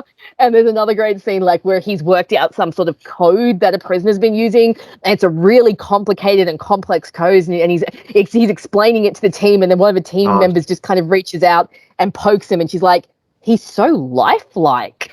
And I just love all those like little moments there. But again, with Reid and with all the characters in Criminal Minds, he just has a lot of humanity. You know, he's a genius. He could have gone on to do anything. He could have gone on to be a physicist. He could have gone on to be the owner of a company. He could have done anything he wanted, but he chose to help people, to go into a field where he might not get, you know, the recognition that he might in other fields. He might not get the prestige, but he can use his talents to genuinely help people. And you see what a vital and integral part of the team he is, because he's often the one to decipher patterns or put together the geological profile or figure out things that the others might not see. There's also a nice little theme story that runs with him, in that you find out that his mother has schizophrenia, and he's worried that he's going to get it as well. So there are quite a few episodes that focus on that. So he has that fear of like losing his mind and losing his genius and his intelligence. And that's like really sad. He also has some episodes where he goes through a lot. He's one of the first team members to actually be taken by an unsub in a two-parter episode that is really harrowing. And ironically, speaking of Dawson's Creek, has Dawson Leary in it. Yes, I've seen that episode. James Vanderbeek playing a very, very convincing bad guy who tortures poor Spencer, and you just feel for him so much in that episode. And he actually ends up with a drug addiction because Tobias, the unsub, injects him with heroin while he's torturing him, and so poor Spencer ends up with this drug problem that he never wanted. And then later on, he ends up on the end of another unsub's gun barrel, played by, of all people, Michelle Trachtenberg. So, okay. I'm not sure if I've seen. Is it the same episode or no? It is later. Much a different one. So, it's all the way in 8 or 9. He meets a girl. She's being stalked, and it turns out her stalker is crazy Michelle Trachtenberg. So Spencer rubs shoulders with some favorites, but he's just he's the youngest team member, so they all kind of have a bit of a big brother, instinct over him. Definitely. They all want to kind of protect him and look after him. But there's lots of teasing, calling him a boy genius and a robot and stuff. There's even a great episode where he cuts his hair and he comes in and Hotch is like, "What did you do? Join a boy band?" And he's just like, what? And so Spencer's he's a fun character. He's funny. And he's not only a nerd as far as intelligence goes. He's a nerd. You see him and Garcia go to a Doctor Who convention, and you also there's another episode where he and his friends are quoting, giving each other quizzes on I think it's actually Battlestar episodes and stuff like that. Okay. And it's really fun. And then Star Trek episodes as well. And he's like the epitome of TV nerd, because he's got the intelligence and he's also got the nerdy persona and he's also got all the nerdy interests. So he's just he's the full package. And there's a great episode where he gets really into Halloween and he comes into the office in a Halloween mask and scares the shit out of Morgan, and it's just great. So that's my number 3, Dr. Spencer Reid from Criminal Minds. He's precious. Nice choice. And I think it's stuff like that you're saying, the nerdy stuff, and it actually does make him feel like a human being as well. So yes. Cool. And I like that actor a fair bit. He does sort of deadpan pretty well. And he was actually in a horror movie last year, which was at Fright Fest, which I haven't seen yet. He was the lead in that, and I can't remember the title now. I didn't see it, but I know some people who did, and I think they were quite positive on it. But he played like a sinister leader of a religious cult or something. You know what? I can see you can that. sort of see, can't you? Yeah, because he has that sort of look about him. Sort of a tenuous link to my next choice. So into the top 3 for me, and the link is the Star Trek stuff because he's a Star Trek nerd. Okay. So I've gone for a classic Star Trek character, a classic sort of nerd who, well, technically he's half from our planet, but he's half from another planet, and that is, of course, Spock, played by the late, great Leonard Nimoy.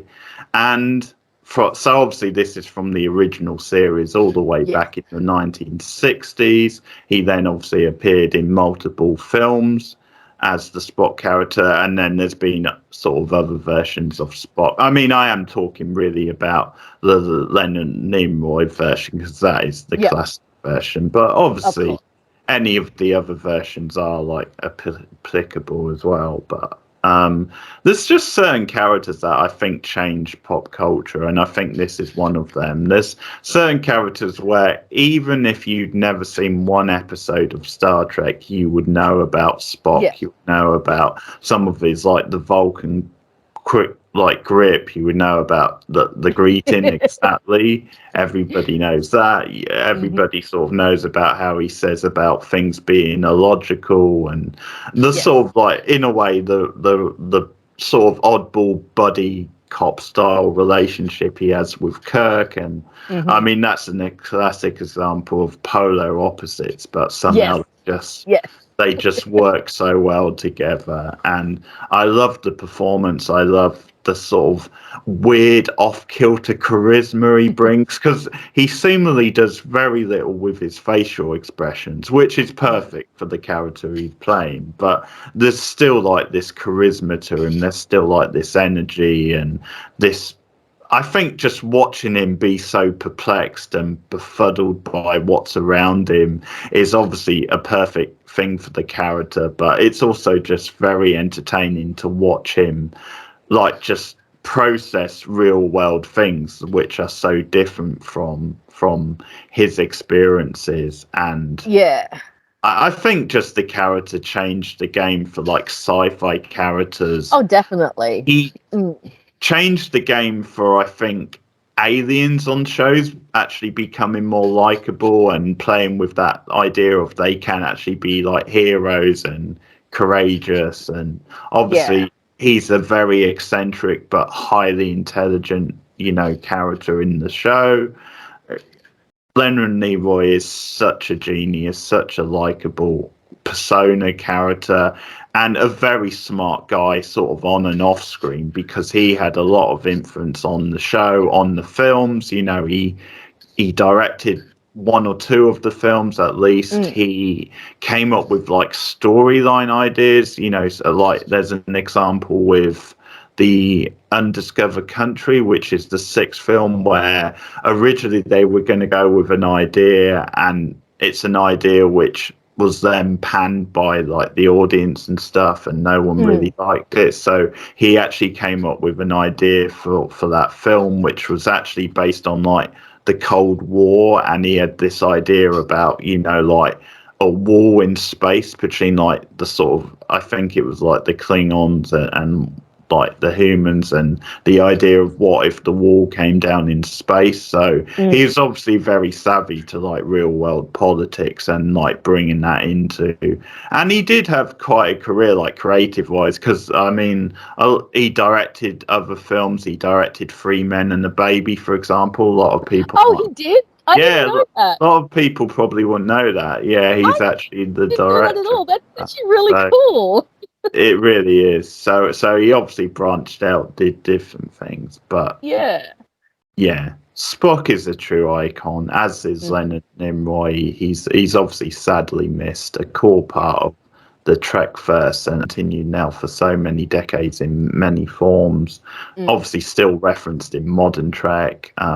He also actually appeared, I know it's a show you haven't seen yet, but he actually has quite a key cameo in Fringe as a character. Oh, okay. That actually makes sense, given the premise of Fringe. Yeah. Absolutely. And when you see the character he's playing, perfect. I haven't watched the original Star Trek. I've only seen one or two of the more recent movies, but I have seen the movie that he does the little guest star in, where he pops up as like older Spock to Chris Pine's Kirk. But obviously everyone knows about Spock, and even like you said, even if you haven't watched Star Trek, you know things about him. And obviously definitely an iconic character, and an iconic character within this little subcategory as well. When you think of oddballs and nerds, you would definitely think of Spock.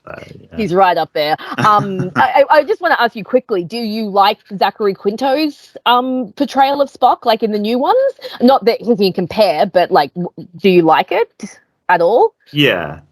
I do. It's been a while since I've really I've seen roughly all three. I mean, I didn't see all of the third. I am very iffy on the newer ones. I mean, the middle one is Into Darkness. Rubbish. Yeah, that was terrible, which was a pity, because the first one was really good. But I Into Darkness the first one.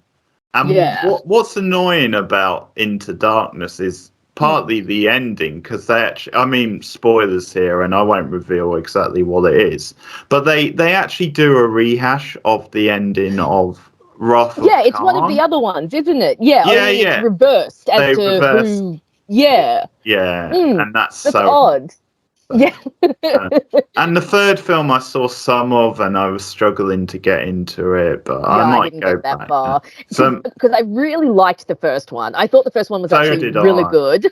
And again, this isn't a genre that I like that much, so I was really surprised by how much I liked it. So I was like, oh, okay, maybe Into Darkness will be really good. And then it just wasn't. And I was just, and so I just gave up after that. Oh, yes, very, very, very good choice. All right, so top two. So we've arrived at top two. So my number two, we are returning to the Whedonverse because it's just such a great place to find oddballs and nerds. So my number two choice is both an oddball and a nerd. It is the wonderful Winifred Burkle from Angel, because she is just amazing. Good. So again, another the wonderful Amy Acker. Yes, and Amy Acker is brilliant. Fred has been one of my favorite characters on Angel since I first started watching. I love her character. I love how intelligent she is. I love how self-sufficient she is. I love that she went to a hell dimension where people are sold like cattle and literally managed to survive for 5 freaking years. Like, I think that next to other female characters on Angel, sometimes Fred doesn't get the recognition she deserves. You know, Cordelia, Lila, Darla, these are all characters that have a lot more action. You know, they're a lot more proactive. Yeah. Fred might not be as proactive, but she's so incredibly strong and so resilient. I mean, being in Pylea for like a few days almost broke Cordy, and Fred was there for 5 years. And I just think that is amazing to think of that. And I know she didn't come out of it unscathed, but the fact that she managed to survive for so long was incredible. Shows there's more to her than exactly meets the eye, yeah. And of course, she is both an oddball and a nerd. You know, she's a physicist and, you know, she's highly intelligent. She obviously is able to help Angel Investigations with her intelligence and being able to measure things like portals and know about quantum physics and all of that. But she is also a very, very odd character, especially when she first turns up, you know, because she's still kind of dealing with the after effects of Pylea. So I think at one point in time, Cordy's like, you know, she's nice and sweet and apparently laughing at something that Plant said. You know, she's cool. You know, and she's drawing all over the walls of her, you know, of her bedroom and everything like that. And as her characterization goes on, she obviously starts to stabilize a bit, but she's always kind of just adorable and so cute. And she just has so many moments where you just look at her, you just think you are just the cutest, most adorable thing ever. Like towards the end of season 3 when they're training Connor and she wants to be a vampire and she's like, I'm going to be a vampire this time. She's like, that's a great and, you know, scene. she's just so cute. But there's also a real hardness to Fred, which we see in season 4. You know, we see that she can be quite vengeful. She can be quite vindictive. She can definitely be dark. And when her trauma really overtakes her, Supersymmetry is a great example of an episode where you see just how dark Fred can be and how intense she can get. And I think that's a trait that we see come out a few times over the series. And when we do see it come out, it's really great. I also like that she can take charge and she can be, you know, like self-sufficient. Like we see at the beginning of season 4, she and Gunn are holding things together. In season 5, when she's running her lab in Wolfram and Hart, she can be really harsh when she needs to be with her employees. And I just think she has such a great arc until season 5, where she pretty much gets chewed up and spat out and killed so that Wesley can evolve. But again, that's a whole other conversation for another time. The women of Angel deserve better. Like, all of them deserve better. And that is just... stakes. Nah, man. Big characters have to die. Stakes. I am fine with characters dying as long as they die for decent reasons. Fred Burkle dies so that Wesley Wyndham Price can have a whole heap of man pain and nothing else. But I digress. So yes, Winifred Burkle with her... And besides, we get Illyria, so I do love Illyria, and if they'd gone into season 6 and gone with the idea that Fred is still alive within Illyria, that could have been really interesting. Fantastic. And I think if we'd gone into season 6, then I would be arguing slightly differently, but as we don't... True. Season 5 is just a whole mess. I have a whole video planned on that, so watch out for that, people. But yes, coming in at number 2 is my beautiful, wonderful Winifred Burkle, who is just so cute and so adorable and so smart and so resilient. I just love her so much. So she's my number 2. Yeah. And I think she is like the sort of opposite to Cordelia, where I think with Cordelia you can see why maybe all the guys love her, but with Fred you can see why all the guys love her, but in a different way. She definitely has that adorable, charming girl next door vibe. She's very sweet, very funny at times, but also, as you said, she gets to be so many different things over the course. Very tough. There's darker moments with her, but she's just, I think, just a genuine, really sweet nature. She really is. That really comes across. I think Amy Acker really shows that. She's fantastic. She is so good, and she's such a great actress. Yeah, and I mean, it's a bit off topic, but when she turns into Illyria, Jesus Christ, does she show how good her acting chops are? Like, fantastic, the range, doesn't it? Yeah, really great. Yeah, definitely. And I think one of my favourite episodes from the show is obviously a Fred-centric episode. That's Fredless from quite early. Oh, I love Fredless. Which is obviously quite a big turning point for the character, because it's when she becomes more of the focus a bit more, and she actually fits totally in the group for the first time. So it's really great stuff. Fantastic. Love that character. Yeah, can't fault that. Probably my favourite show of all time. That is Twin Peaks. Special Agent Dale Cooper, played by the brilliant Kyle MacLachlan. So Twin Peaks, and obviously Twin Peaks The Return, the recent, and also briefly in Fire Walk with Me. So this guy, he's such a charming, such a quirky, such a weird sort of oddball investigator on the death of Laura Palmer. He's an FBI who comes into this weird sort of quirky backwater town, very different to what he's used to in the big city. But you know what? He's sort of more quirky and random than a lot of things in the town. He just has his own like peculiar way of doing things. He's super smart, but in a totally unexpected sort of way. I think in many ways the character is like inspired by like sort of Columbo, that sort of like classic old school, streetwise sort of detective cop who's just a little bit weird and eccentric and a little bit, not quite playing with a full deck, but somehow he still manages to like get on top and solve the case and get ahead. I think that is classic Cooper. Then a lot of times he seems to be playing with a different like set of, cards, beating to his own drummer, and those around him think, what the hell is this guy doing? But he still manages to come up with smart ideas, and he actually, or at least he makes it work. And he's so like just his little quirks, his little lines, and the way he observes life, and in gag where he just figures out that different people are like secretly having affairs.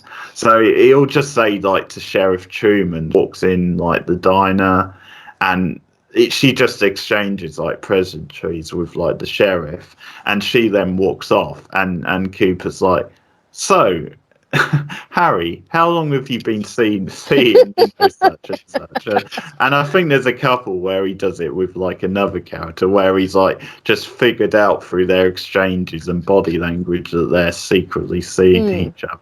And he just brings that out. Obviously, there's classic things like how he just has to start his day with a cup of coffee and a piece of pie. And the coffee thing is almost like a meta thing to Lynch, because Lynch is crazy about coffee. Yes, he is. And reports to like Diane through recording the classic tape recorder, which is almost like a symbol of classic sort of noir and pulp sort of thing. And just his address and his mannerisms, his sort of speech tones. I think he has a unique way of speaking that makes him sound almost like out of this world sort of thing. And obviously there's so many memorable things to do with the character. So there's like the scene has the dream about the Red Room, and he comes across Laura and she whispers something in his ear, and the idea is that she's whispered to him who the killer was. And so he wakes up and he phones like whoever it is, like it must be Harry or someone, but someone involved in the investigation, and he says, you know, this is urgent. I know who killed Laura Palmer, and he's like, yes, it can wait till morning, and he hangs up and then goes back to sleep. And sort of part of the gag is that he wakes up and then he can't remember who. He's forgotten the dream. Yeah. But it's sort of just funny. That's just, like his sort of alternative, quirky worldview. There's obviously again stuff in that first season where to try and figure out who may be the killer or a suspect, they have like this list of potential connections, and his way of doing it is like to have them throw like rocks at like bottles where this says the name, so he lists the name. So his whole theory is that if he hits like a bottle, then that person is like significant to the case. And it's again just this weird sort of random Twin Peaks thing, which, you know, you think when you hear it, it's like, how can you take this stuff seriously? But it just works so well in the sort of like quirky world that Twin Peaks exists, and the quirky world of Cooper. And he's such a classic, lovable oddball. He's so nerdy and so attractive and charismatic with it, but so funny and smart. He obviously has a really likable relationship with the Audrey character that obviously became a big ship online for years. They have a fascinating like interaction, and obviously credit to Kyle MacLachlan, because as Twin Peaks develops, and especially in the new Twin Peaks, The Return, which I won't give spoilers for if you've not seen any of it, but there's a particular, well, throughout that series, he gets to show both the lighter side of the character and the dark side. So I won't give away why, but he really goes to darker places in Twin Peaks The Return. So one of my most enjoyable TV characters ever, and a core part of Twin Peaks. Very nice. I mean, the little I've seen of Twin Peaks, obviously, Kyle MacLachlan is so good. I mean, any character he plays is just instantly elevated by the fact that it's played by him. And yeah. I've seen lots of gifs and stuff of him, like, talking to Diane, and, like, the gif of him, like, praising someone. He's like, this damn fine coffee. And like, okay, David Lynch back at it with the coffee. So very cool. So I have it number 1. We have had no crossover, and I don't think we're going to have any, because I don't think my number 1's going to be on your list at all. So my number 1 falls squarely into the nerd category, not the oddball category. So she is definitely a massive nerd. Okay. We're in sitcom territory. My number 1 nerd is Detective Amy Santiago from Brooklyn Nine-Nine. I absolutely love her. So, like I said, definitely in nerd territory as opposed to oddball territory, but Amy is the biggest nerd on that show. She's easily the most intellectual and intelligent of the detectives. Very type A, very controlling, very neurotic, and there's so many gags about her, like, loving tests and loving to study for tests, you know, and at one point in time, Terry's, like, doing some application. She's like, I know, you just hate when it gets to the other end of the application. It's like, why isn't there another essay? And Rose is like, no one is identifying with you right now. And, you know, she's a huge sycophant. I love how much she brown noses to the captain. Absolute teacher's pet.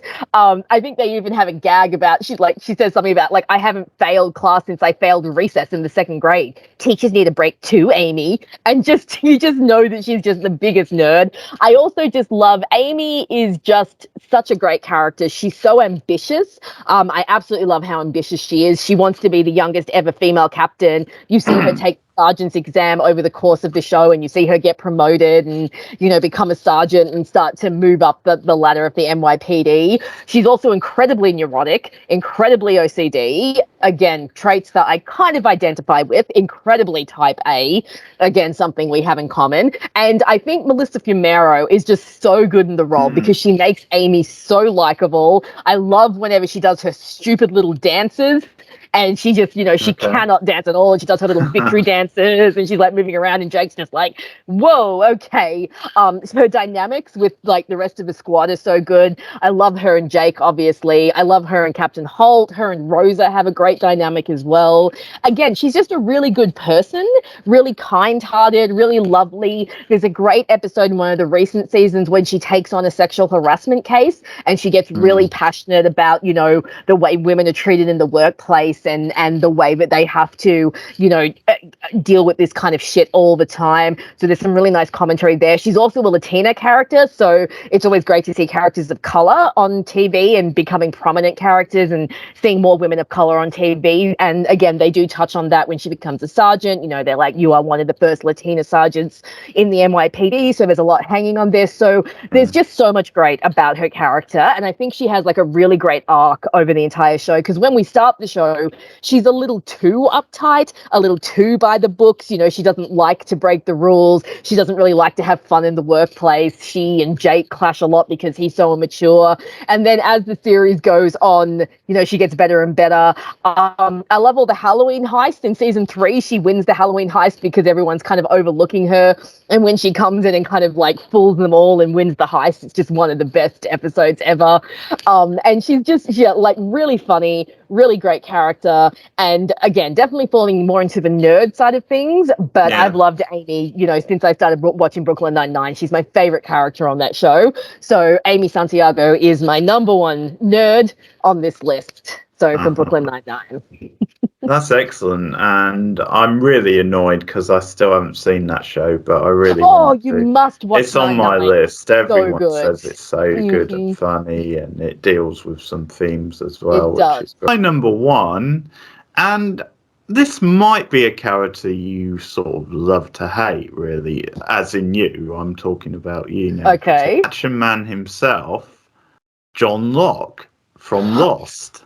Very nice. Yeah, very nice. Played by the wonderful Terry O'Quinn.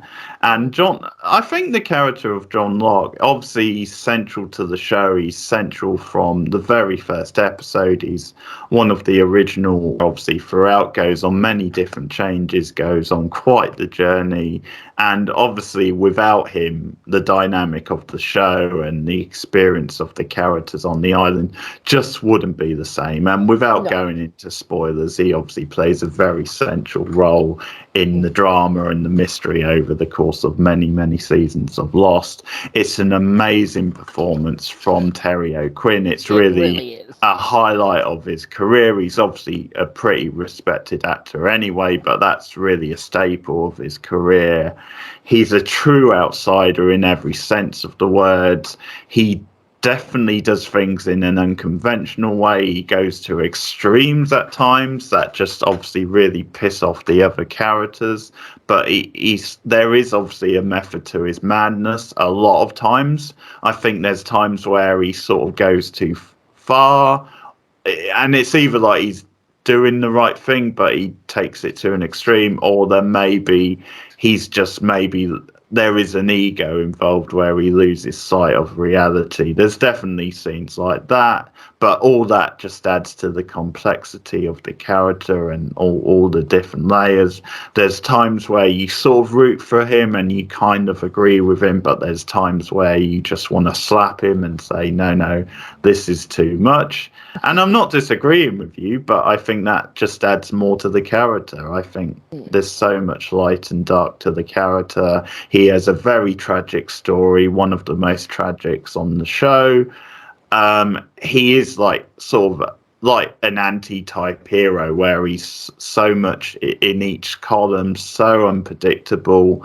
As I said, very hard to tell just whose side he's on. Can you trust him at any given time? He obviously has his own unique methods. A very charismatic character, obviously gets to be central to so many key scenes, so many key storylines. He gels so well with pretty much every character. I think there's sort of weaker characters and actors who are sort of elevated in the presence of John Locke and Terry O'Quinn. You know, even boring Boone is made to look pretty decent next to him. I think Jack has some of his best stuff with Locke because they have quite a sort of a bubbling little rivalry. Well, they're foils for each other, Jack and Locke. Yeah, you know, the man of science versus the man of faith. Yeah, they're so different. So yeah, you get a lot of good like rivalry back and forth between them. You obviously get like more tender moments with Locke, like the way he sort of becomes a bit of a father figure to like Walt at one point, but he's just one of those characters and one of those actors, and the way the actor like portrays him, where he instantly makes an episode or a scene that much more interesting if he's involved. He has an amazing arc. Obviously, he's sort of one of the characters who is involved from the very start to the very end, and it's an amazing journey. So many great lines, so many great interactions. And so many like decisions where you question it and say, is this the right decision, or is he doing it for the right reasons? Whose side is he on? And so much to talk about with John Locke. So I think he just has that X factor for me, the X factor that makes the show like an already brilliant show anyway, but just makes it all that more compelling to watch, all that more intriguing. And when you get like a cliffhanger and it's something involving Locke, you just think, oh yeah, I want to come back and see what the heck is going to happen next involving this character. He's one of those that just is, as a character, he's a game changer and a very particular, peculiar type of oddball nerd. So John Locke. Max, I like to call him. No, I did actually wonder if Locke was going to be on your list earlier, because I know that you like him and he's definitely an oddball character. Like, my thing with Locke is, and I have this with several characters on Lost, even if I don't actually like them personally, I still love watching them, because Lost has such great characterization that even the characters that you don't like, they're still fascinating characters. And I completely agree that Locke is one of the most fascinating characters on the show. He just frustrates the shit out of me, that's all. You know, like, there's so many decisions where I'm just like, dude, take a step back, okay? Like, just calm down for 2 seconds and think about what you're doing. And I do think that sometimes the ego gets in the way. I do think sometimes the hubris gets in the way for Locke. But I also think that he's got, like you said, he does have an incredibly tragic backstory. And when you find out, you know, that he was paralyzed before he got to the island, that adds a whole other layer to his character. And Terry O'Quinn is just brilliant. He is fantastic.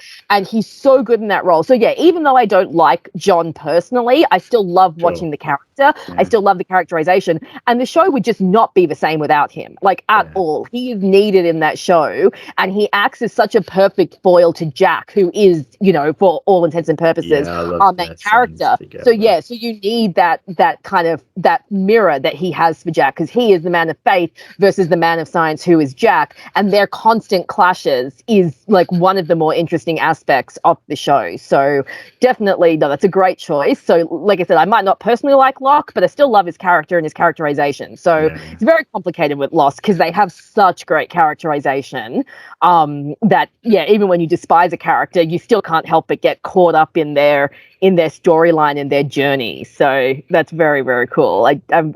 So now I can understand him being in number one. Because when you said Kyle MacLachlan is your number two, I was like, who is gonna be? Yeah, because that's pretty high standard. Character I think that you become like invested in when you watch Lost, because you know the other characters, they might take a little bit of time to sort themselves out, but like as soon as you see his background episode and you see that he was paralyzed, he becomes just like so intriguing. And like up until that point, he was just like this mysterious dude who like played backgammon and hunted boar, and you don't know how he has these skills. There's that weird shot of him with like the orange peel in his mouth, which is what Exactly. the fuck. So, it's a great thing. Yeah. So that's really interesting that this is the first top 10 we've done where we have no crossover. Like the closest we got was both of us having the Tam siblings, but we each had a different sibling. But that's actually really cool. So I guess it shows that like when it comes to these sorts of characters, it's maybe slightly more varied.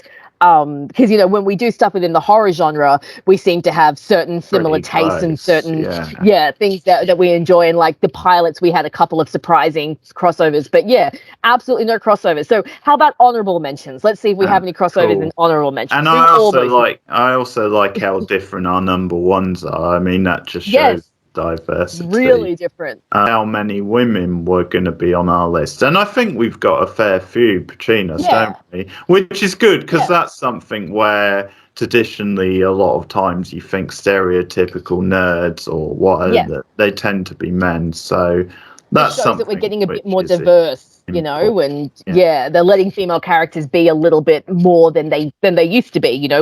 We now get to be nerds and oddballs and weirdo characters, which you maybe didn't have in like the 80s and the 90s. So that's really cool. Yeah, definitely. Okay, I've got a few honorable mentions, definitely. So a classic I've gone for, again, from one of my favourite shows, Fox Mulder from the X-Files. So very nice. Right there, that makes sense. He was pretty close.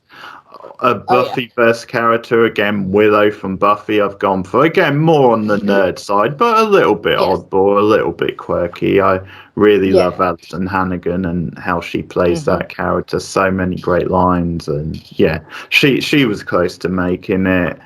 Also, a similar, again, on the Lost thing, Ben Linus, one of my favourite Lost character. Loved the performance.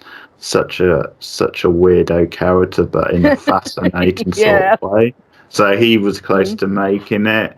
I've also got, and it might be, it's a show I grew up on, but maybe because I haven't watched it so much recently, but I've gone for, and I might not pronounce the last name properly, but Al Kalarochi or something from Quantum Leap. The Dean Stockwell character, who's I mean, if you know anything about that show, he's a classic sort of symbol of like nerdism sort of thing, and he also appears in Battlestar Galactica, so that's a nice link right there. But very endearing personality.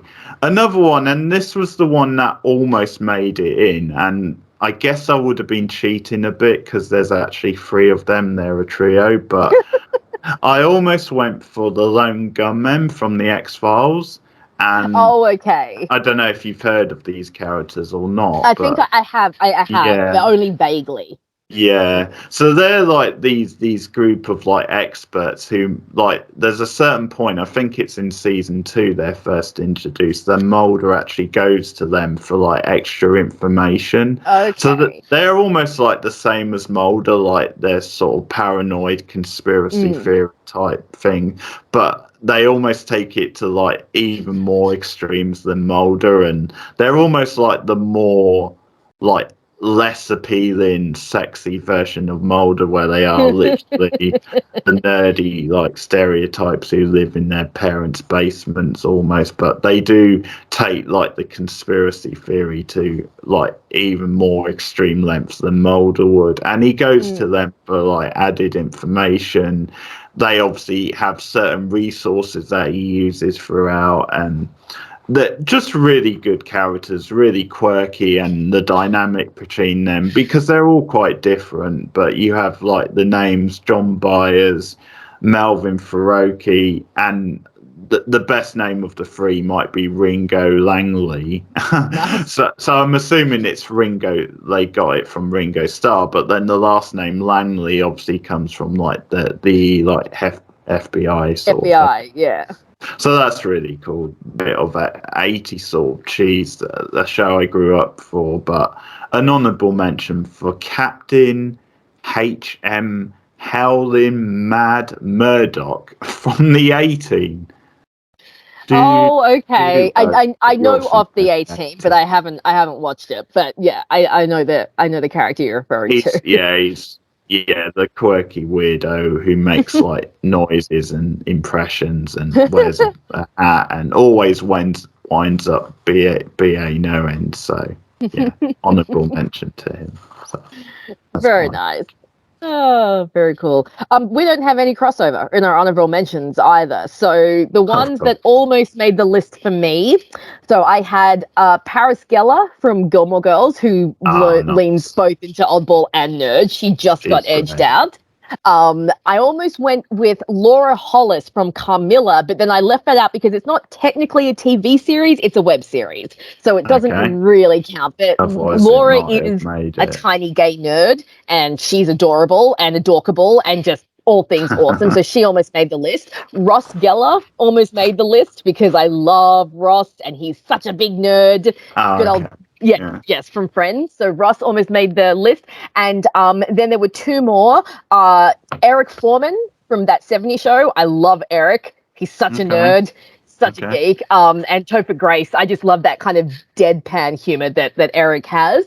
And the last one was a Lost character, and that was Daniel Faraday from Lost, because I have a real soft spot for Daniel Faraday. I love his character. I actually really like the actor who plays him as well. And I think his character is like really quirky and really fun and definitely like a science nerd. So those were the ones that almost made it onto my list, but just got edged out by the others. So that's actually really cool. I actually like that we had like varied, very varied lists, and shows a different taste in these sorts of characters. So, wow, we went for a long time with that one. That's a really long one. Yeah, I don't think we go that long, but that's Yeah, I'm glad you mentioned Paris. Yeah, I love her character. I think she's awesome. One of my favourite Gilmore Girls characters. So that's a great shout. She probably crossed my mind at some point. Also, Kirk definitely crossed my mind. Kirk. So entertaining. So there's definitely a few you could have gone with from Gilmore. Oh yeah, Gilmore Girls is another just hotbed of like tons of awesome quirky characters. But Paris was the first one that sprung to mind because she has the nerd side as well. So yeah, love her. Okay, we've certainly mentioned plenty of different TV shows and characters, so you should have some fun ideas for stuff you can watch or for your own lists. And we, of course, want your own lists. So let us know in the comments what your top 10 TV nerd / oddball choices would be. Let us know some of the feedback. You can obviously give your thoughts on Scrubs, and are you with Rachel? Is it a great show? Do you like that character? But comment on any of our choices and give us your own. I will say, just moving forward a bit because we switch sort of alternate TV to movie, like with the list. So our next movie list will be top 10 directing debuts. So that's going to be our next movie list that we do in the coming month, hopefully, or soon anyway. And we also, our next TV list, when we get to that, will be top 10 TV villains. So that's going to be a fascinating one. So many great TV villains over the years. So that's the next two lists for you to look forward to. But obviously let us know your thoughts on this one. Comments below, like and subscribe. As always, share me out on social media. You can support me for as little as $1 a month. Patreon.com/boardnow for some exclusive content. So Rachel, if you want to plug your channel before we go. Guys, you can follow me, Rachel Macdonald, video essays on TV shows and movies. My Tumblr and my Twitter account are also on my YouTube. So Keith usually puts a link in the description. So come and follow me everywhere. And also tell Keith to watch Scrubs. Okay. And there's definitely some crossover with some of the things we've been talking about on Rachel's channel. Definitely some of the shows and characters will pop up on her channel in her stuff, so that's all very nice. Okay, thanks for listening. Take care, guys, and we'll see you very soon. See you later. Bye.